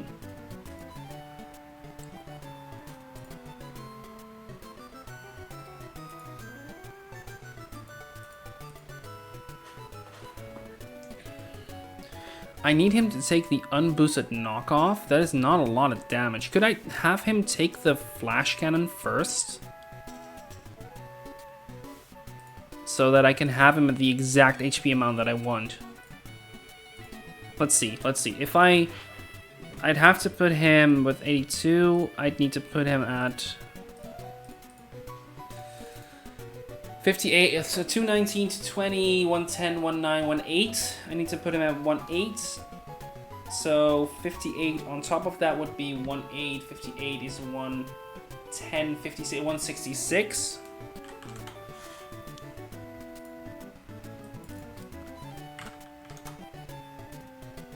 And then afterwards I need to take a knockoff. But the damage difference is like 21%, so I have 4% of wiggle room. If I want to still be above after, so that's 103. And I heal for 220 divided by 4 is 55, so 54. So I need to be, after the 103, I need to be... I'm not good at this hat math. I need to be at 110.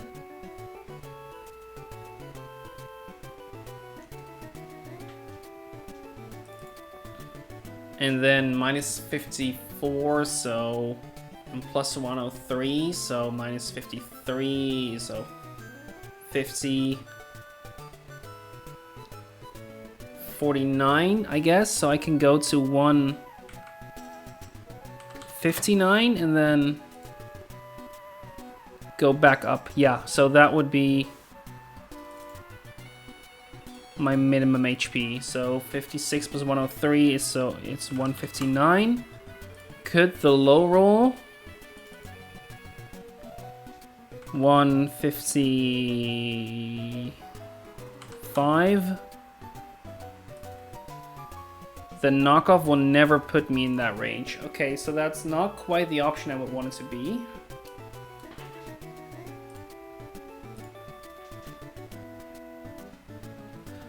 Not to mention he could mirror code. No, because he knows I'm stuck into Dragon Dart. No, I'm not, because I'm Dragon Fang, not Choice Band.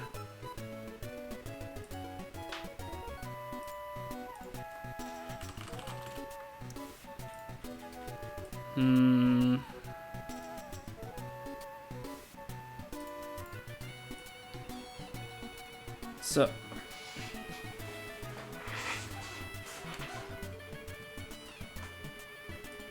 what's the hidden power type? Grass, okay.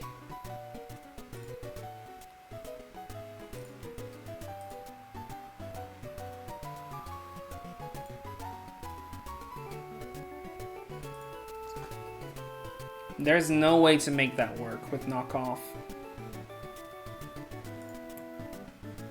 And Woodhammer would deal way too much to Galiss.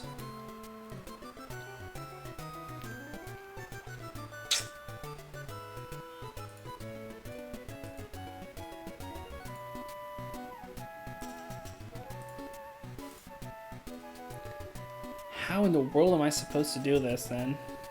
How do I deny the explosion guaranteed? Could I do like an intermediate pivot? No, because he could... If... Okay, there could be one if I make sure...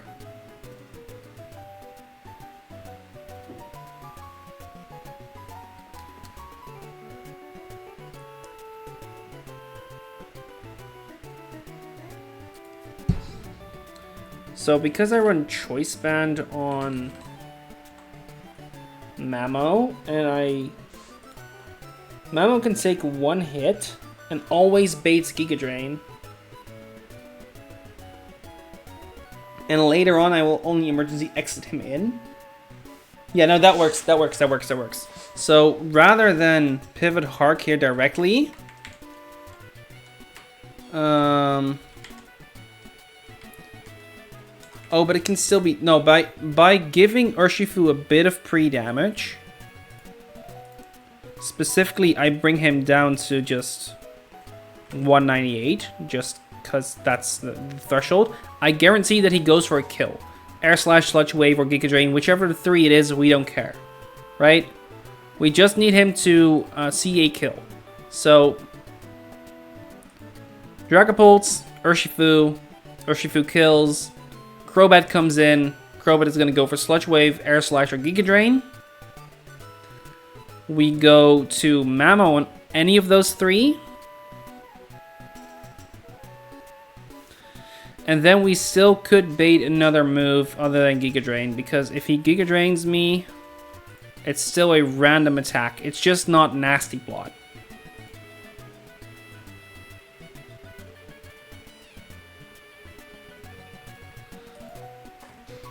So, we're in the exact same situation.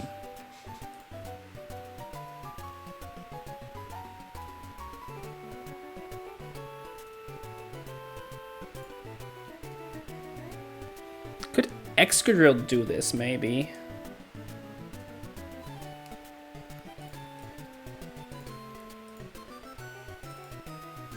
He baits Giga Drains.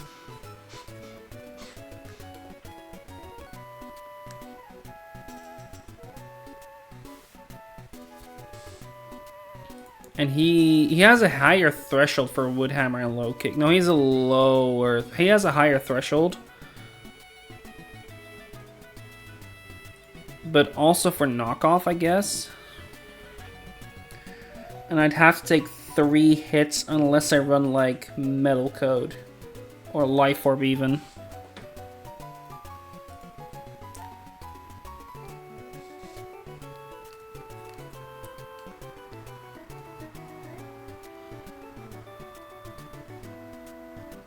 Okay.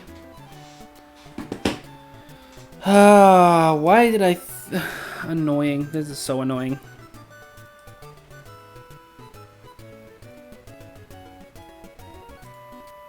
I think I just have to send this and hope that Hark is put into guaranteed low kick range.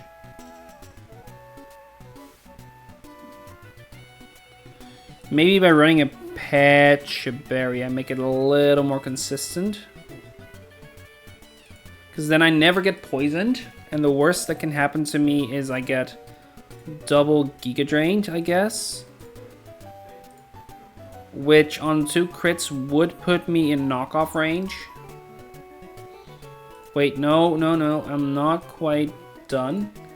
With 2 crit Giga Drains, I would be put into knockoff range, but barely.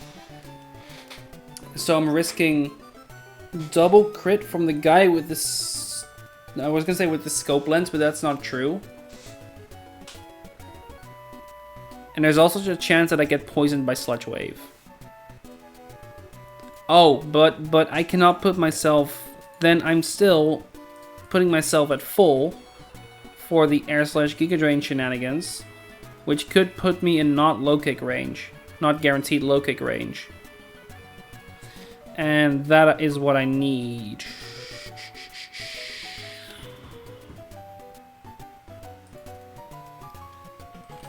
What about running Iron Ball? Does that make me heavier? No, right? No, it doesn't make you heavier. It just makes you fall on the ground.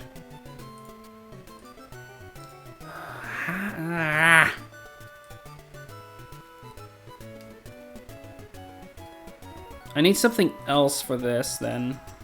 But it's not Armaldo. It's not Honchkrow. Honchkrow is too frail. Milo? No.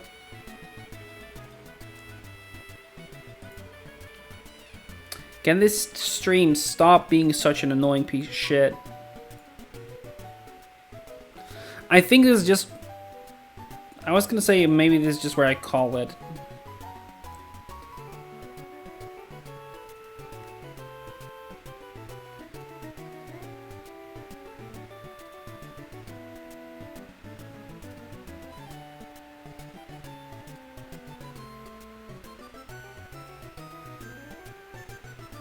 Are we back?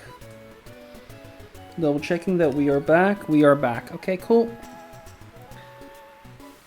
Honestly, Berserker looks like the right way to do it if it wasn't for the fact that Air Slash could flinch me to death. Right? And Excadrill is 3-hit KO by Giga Drain. But I could run Citrus to guarantee that doesn't happen, but at that point, I'm still not in Woodhammer range. Not to mention, I have to take 4 hits. Unless I run Choice Band, but then I cannot run Choice Band on Mamo.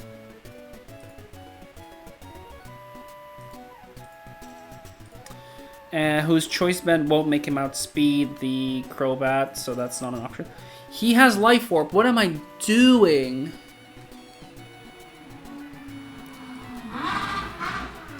If I just run Hearthstone...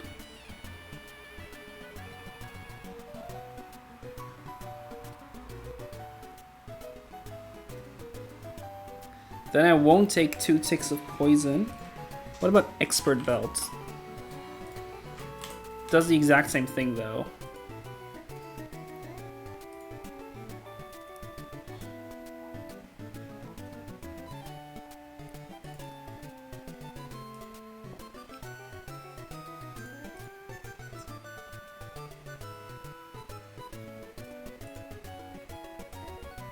And I need Choice Band on Mamo specifically to make that part work.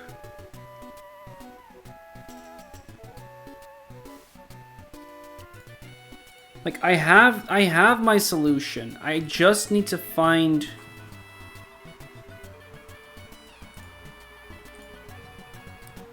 just need to find a way to make that Crobat... like, KO that Crobat, make Executor come in and always go for a kill. And pre-damaging Urshifu might be a way to do it so that he doesn't go for Nasty Plot, but that doesn't solve anything. It means I don't need to worry about... I have Life Orb Recoil to accompany me. I guess then Excadrill does also 2-shot.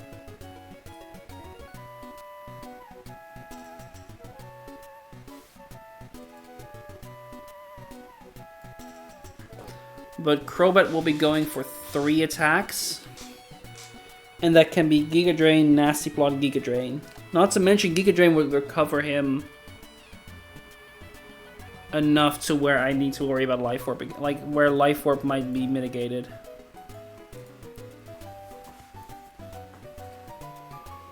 And there's also Arcanine getting, like, doing the crit.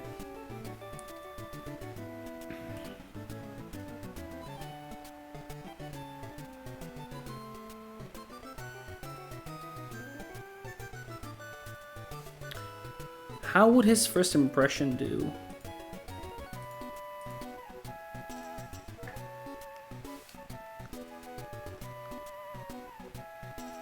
A lot, but not enough. I'd have to run Choice Band on him as well to make it work.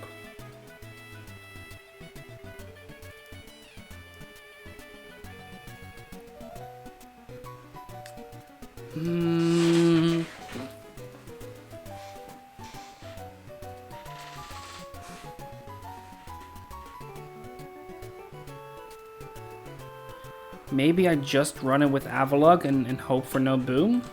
Because he can take a boom if it doesn't crit. But not with anything else.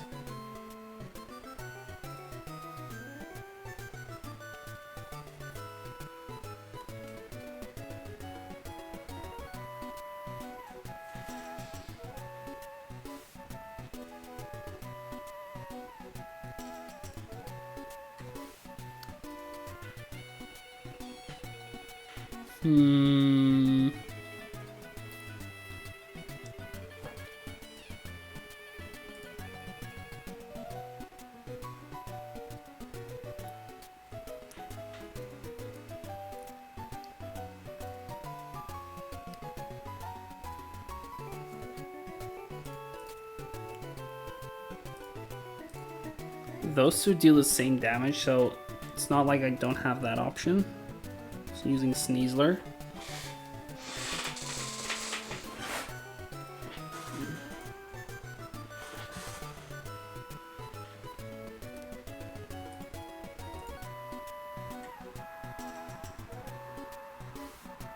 Giving me an extra potential switch in, which could also... It's not doing anything other than guaranteeing air slash.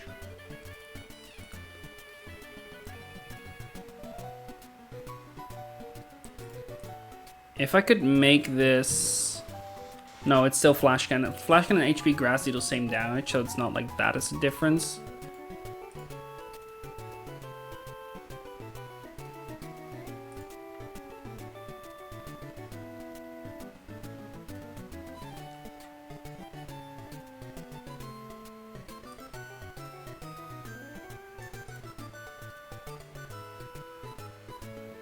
If I could make a guaranteed hidden power grass, that could work.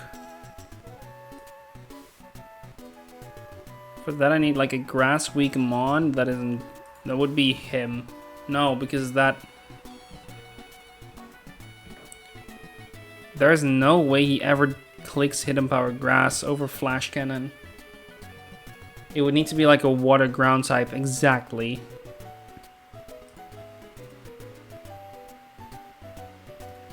Or I guess a water rock type, but that base thunder just as well.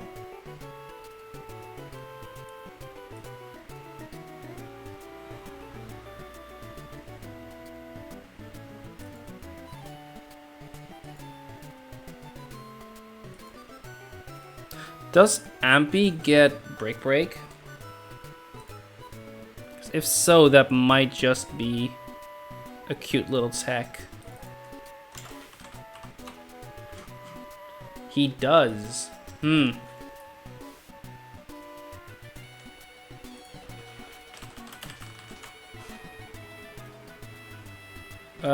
instead of Thunder Wave, instead of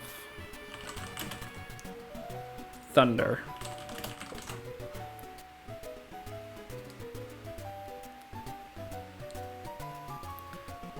I also have the bee now. Like maybe the bee does something? No, the bee is too frail on the special side to take anything there. I know that for a fact. Cradilly is too frail. Armalo is too frail.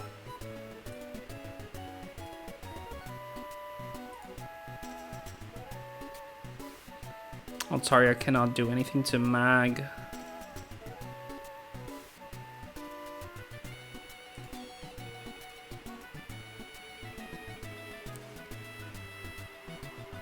That still baits Flash Cannon. Or Mirror Code, I guess. It's Mirror Code more likely. But it doesn't help. None of this helps make the line consistent. I did the Slowbros so that maybe that helps in the alternative, but I need to find a way to make the first bit consistent. I guess Slowbro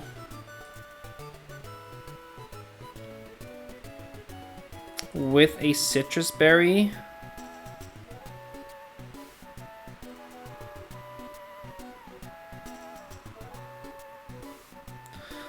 No, I need...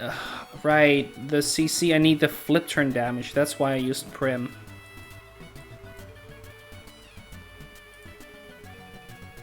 And Prim cannot take the Sludge Wave.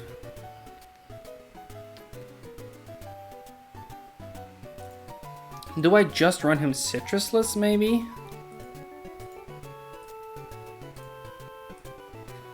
No, because then the poison brings me just too low.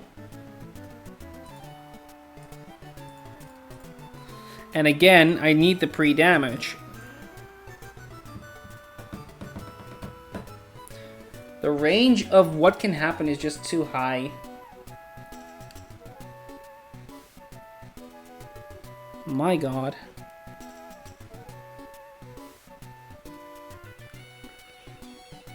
And risking it on the fact that he can boom is just a no.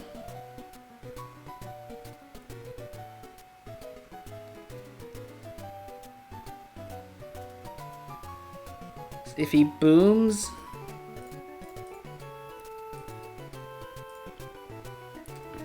I bait in Goribus.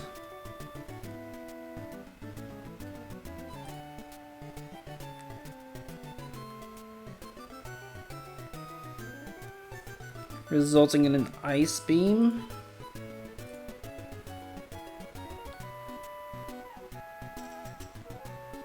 Or a Shell Smash.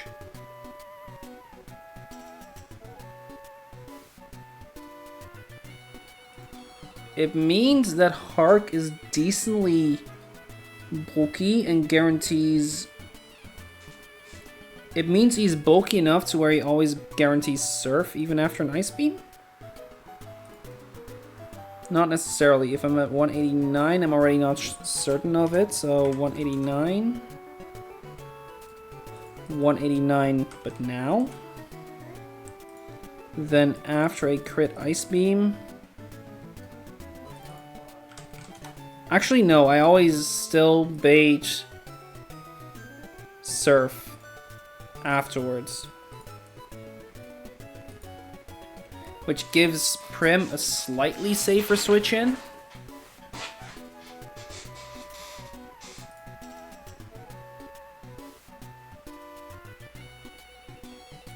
I guess I then also fully have Mamo at my disposal.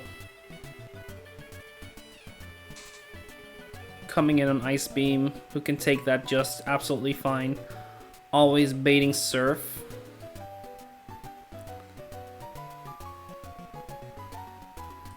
Which gives me a Prim switch. But he could still, like, it doesn't deny the Shell Smash is the thing.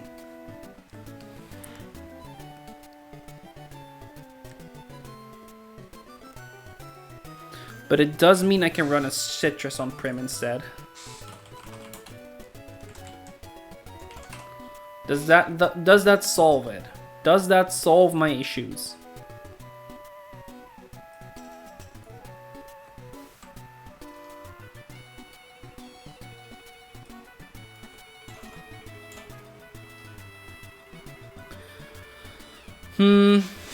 I also have then the Gliss still available.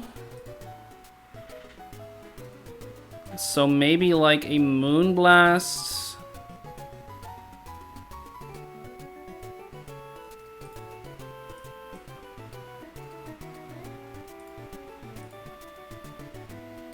No, I have to run Aspir on Prim and just do it that way. But then this would mean he always goes for Psychic or Surf.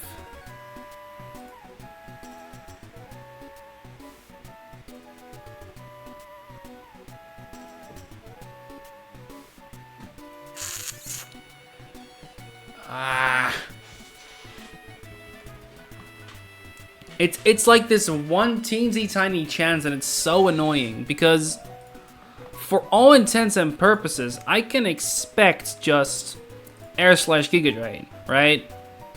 Air Slash Giga Drain or Air Slash Sludge Wave. And that already puts me in range of a low kick. Like, I literally need just 2 damage to deal 2 extra damage. Can I go 88? Would that do the trick? Because I'm not fully leveled. 198, 70. That would do the trick. Wait a minute. And especially considering there's the Life Orb tick that is always guaranteed to happen. By running at 88, I think I'd do it. Because then... And I just run itemless. No, because I need the...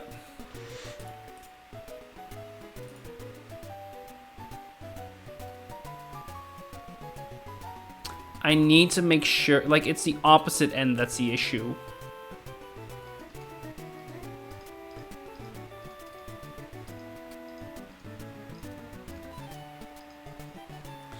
But at 88, I at least guarantee that Air Slash into Giga Drain.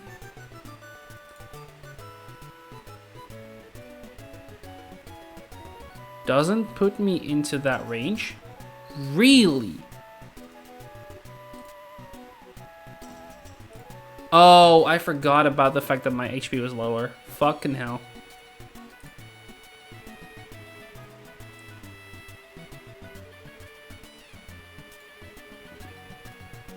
Wait, what's the issue at hand? The issue is, in the line that I have currently cooked up, there is a chance for Executor Alola to not see a kill against Hisuian Arcanine, resulting in him having a chance to explode when I switch to Dragapult, and then my line breaks. Because it will bring in Gorebyss, who will have a chance to Shell Smash, and I'd be in trouble. And on the flip side, I cannot run... Would Sticky Barb do it? No, and the issue is that, like... The other side of the issue is I cannot be put too low, because otherwise I'd be put into knockoff range. And if I'm put into knockoff range, then all of a sudden I might get knocked off into Dragapult, and I'd be in even bigger trouble. Because I'd lose I'd lose Dragon Fang, okay, fine. It's annoying, but not the biggest deal. But more importantly, I might lose Dragapult. And I might get Wood Hammered after. So, I need some way that I guarantee that Hisuian Arcanine is not going to come in on Sludge Wave. So I have a much tighter window of HP to work with. Therefore, I can pre-damage a bit so that I always guarantee Low Kick or Wood Hammer instead of potentially baiting Knockoff or potentially baiting Explosion. It's not so much Sticky Barb, it's more I need to somehow deny Sludge Wave. And I cannot use a Golisopod switch because Golisopod is dead to Air Slash Grit. And I need him later. I cannot use Mamoswine because if Giga Drain gets crit, he can still bait a random move. And I cannot use Hisuian Arcanine straight because he might get Sludge Waved. The situation here, all 6 slots used, yes. So far, yes. You can already see kind of the line in the middle there, but quick overview. 1v1 Dragapult into Kingdra, bait the Magnezone. Specifically Magnezone and not Crobat because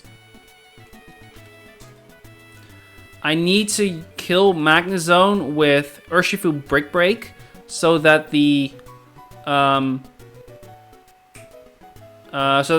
Veil is gone. But Urshifu comes in on Flash Cannon, which can crit. That is fine. But more importantly, it can lower special defense. And if I get like semi-high roll into special defense drop, there's a chance for him to click Sludge Wave. And at that point, Hisuian Arcanine can come in and get poisoned. And that poison can cause such a massive difference in the min and the max damage that I can no longer guarantee what Executor does unless I... Does Urshifu need Band? Yes, because without Band, he doesn't one-shot Magnezone. You can already kind of see here. Well, you cannot quite see it, but you can see it here. Brick Break, green, with Choice Band. If I put him in Chip Pot or something, it's nothing. Choice Band is necessary to KO the Magnezone.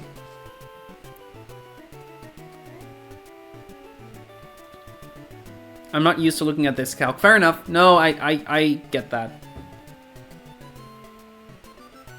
But I need Choice Band KO Magnezone with Brick Break. Even if I didn't, yeah, I could run leftovers then, I guess.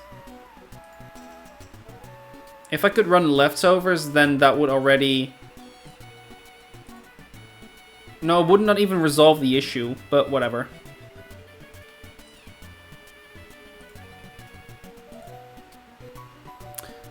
So, like, I know I'm... It's like a 10% into a... Sneasler be able to do the roll? No, because Sneasler cannot take the Flash Cannon. Yeah, it's too squishy for Flash Cannon, unfortunately. Even if I were to level him to 89, it's still a crit roll to kill.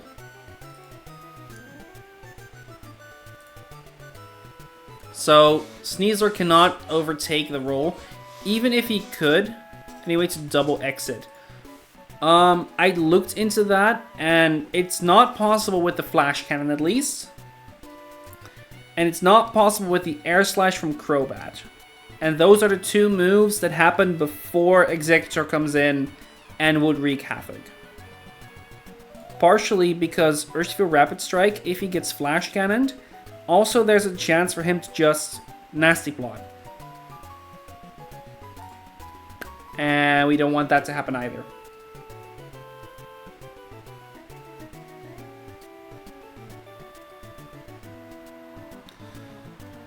Can you slot compress elsewhere?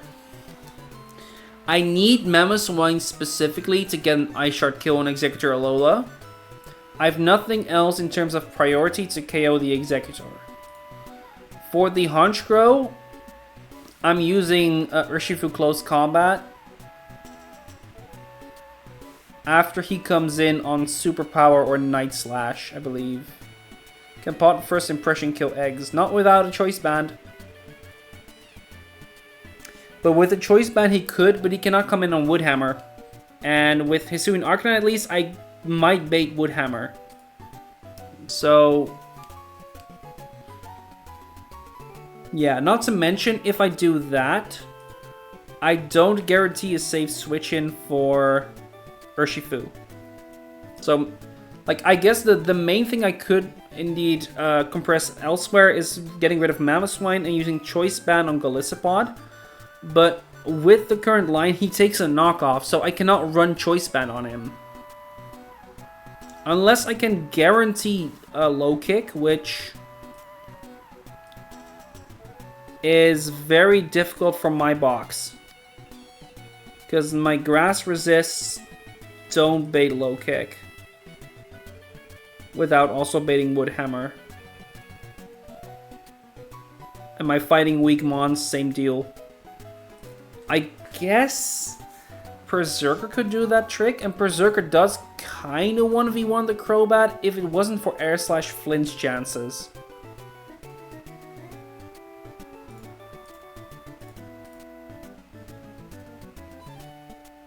But him with, like, Iron Head would 1v1 Crobat. And that does bait him going for low kick most of the time, but he could then explode still. So, yeah.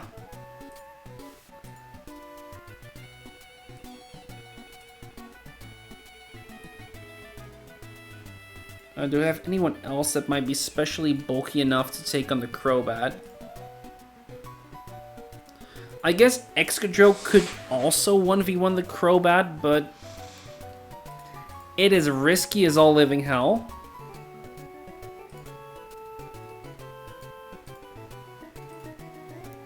Or I need to run like Choice Scarf on someone. And Electro does not work with that. His speed is too slow and his damage output is too weak.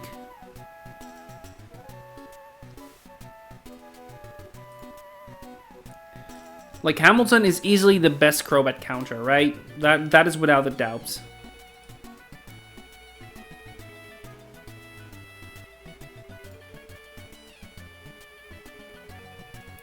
What does Altaria bait?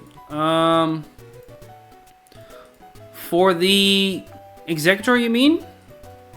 Knockoff? No Infiltrator. Yeah, Altaria doesn't have Infiltrator. So, against the Kingdra, that doesn't work. It two-shots the Kingdra. But afterwards, it would bait... probably Magnezone? Yeah, probably Magnezone. Though Octazooka could cause some issues as well, of course. And I don't have Defog on Altaria either, so...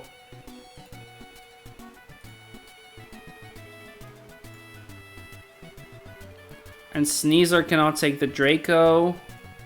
How does Sneasler take more from Draco than Urshifu, though? I thought Urshifu was... Oh, because he's -1 special defense. You stumbled on something, I think. Because I could use Fake Out, Brick Break, and then CC to kill. Because I guarantee... Wait, it's Sniper. It is Sniper, you cannot kill it because Draco Meteor Crit will still kill you.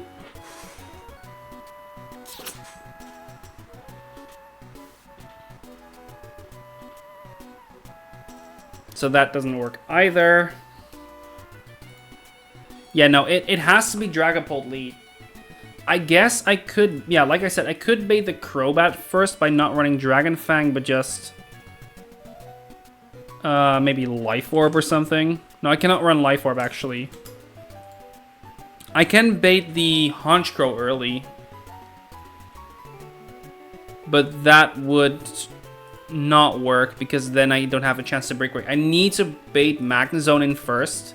And I need to bring Urshifu in on that. Like, that's my only way that I realistically see to take out the Aurora Veil for early. Or at least early enough to make the rest of the fight work. So what are we risking? We're risking 10% Spadef drop into like...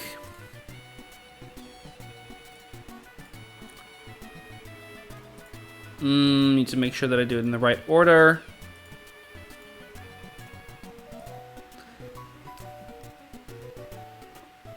I guess my best, like, I have...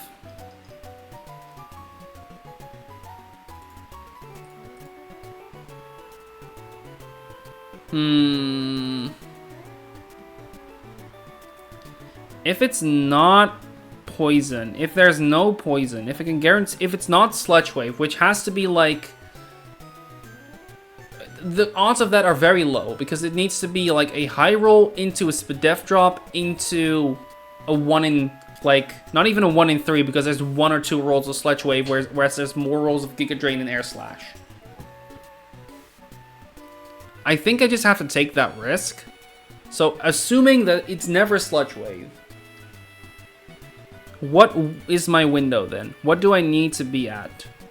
I need to lower my HP.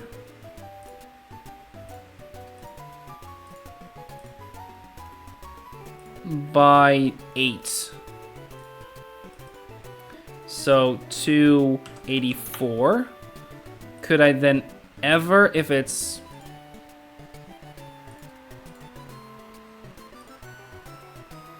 Then I could never see knockoff.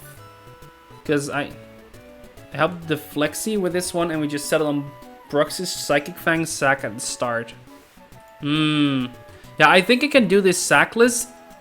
I think I have to take the risk of Sludge Wave specifically. Because as long as it's not Sludge Wave, crit plus poison, I can always guarantee that I'm fine, and I can even run this Hark without an item. It needs to be Sludge Wave, not poison, which is a 1% off the procs alone, and then like it's even smaller from everything else that can happen. I think that's just a risk I have to take. It's like a very, very small risk of me being below a certain threshold, and then I can guarantee there's no explosion. Which is the main thing I just need to do.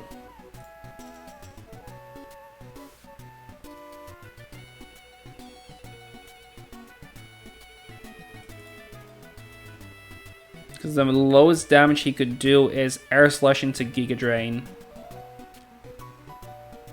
No, it is not. It is Giga Drain and I crit. No, because I still take the 2 hits. So if I crit, that's not relevant. The lowest damage he could do is actually Air Slush into Sludge Wave. So I need to be 10 HP lower. So I need to be at 282. Could I then take 2 crit Giga Drains? Yes. But I couldn't take the poison from Sludge Wave, which could happen the turn after. If he nasty plots.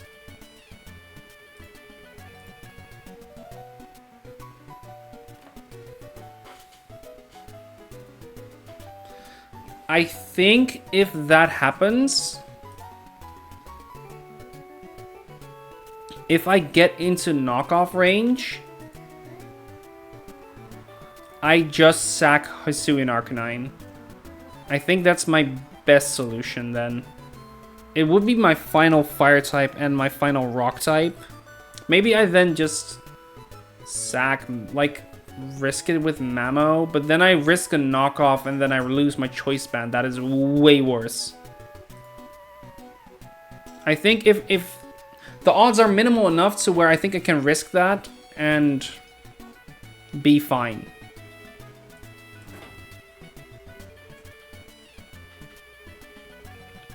Okay, we're gonna do one more battle. We're just gonna send it.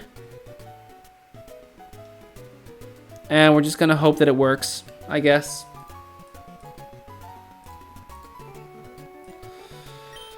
So what do we need to do? We need to do some leveling. We need to level Hammy up to 88. Let me check what I did real quick. Yeah, go ahead. By all means, go ahead.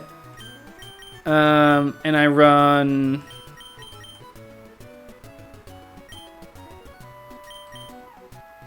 no item on Hammy. And I need to pre-damage Kofu to take the knockoff, which is 41 at 82 HP. That is 41, so to 108 I set constantly. Yeah, 108, so 41 is 159, right? No, 149. Pre-damage Kofu to 149. And we pre-damage Hamilton to 282. And that's all the pre-damage we do. And we just hope we don't get poisoned, I guess.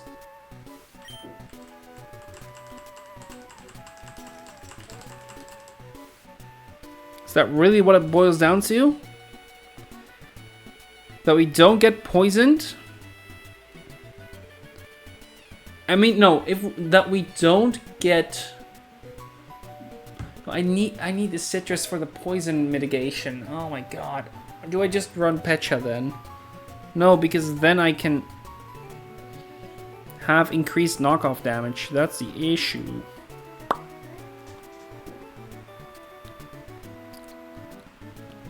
Okay, by all means go check what you did. I don't really see a better way out of this. What is your Pod and Pull doing? Pull takes out the Kingdra. Golisopod takes the knockoff from Executor Alola. That's all it is.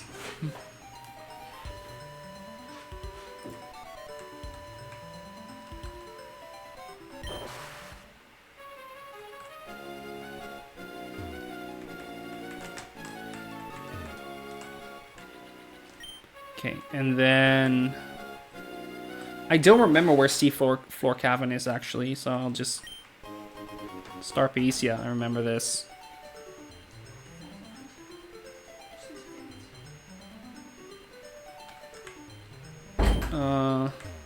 I had some convoluted diverging line situation. Yeah, I'm not sure if it's reproducible with your box. No, I believe that. I need to check the map because I don't remember where Seafloor Cavern is from here.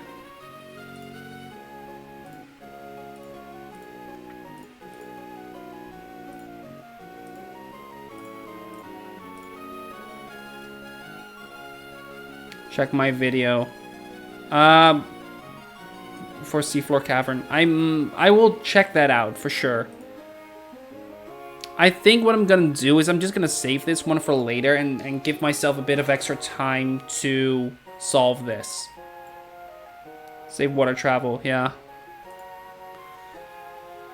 Yeah, no, I think I will just save this one for next time and hope that it works in the future. So that means we're just gonna call it today, call it for now, and we will be back in 2 weeks, hopefully getting through all of Seafloor Cavern.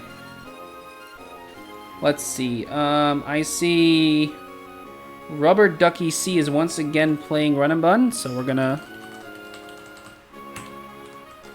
raid Rubber Ducky C. And we're gonna call it there for today, and I'm gonna say thank you all for watching. Thanks for everyone that joined over the day. Have fun in Rubber Ducky's stream, and until next time, see you guys around.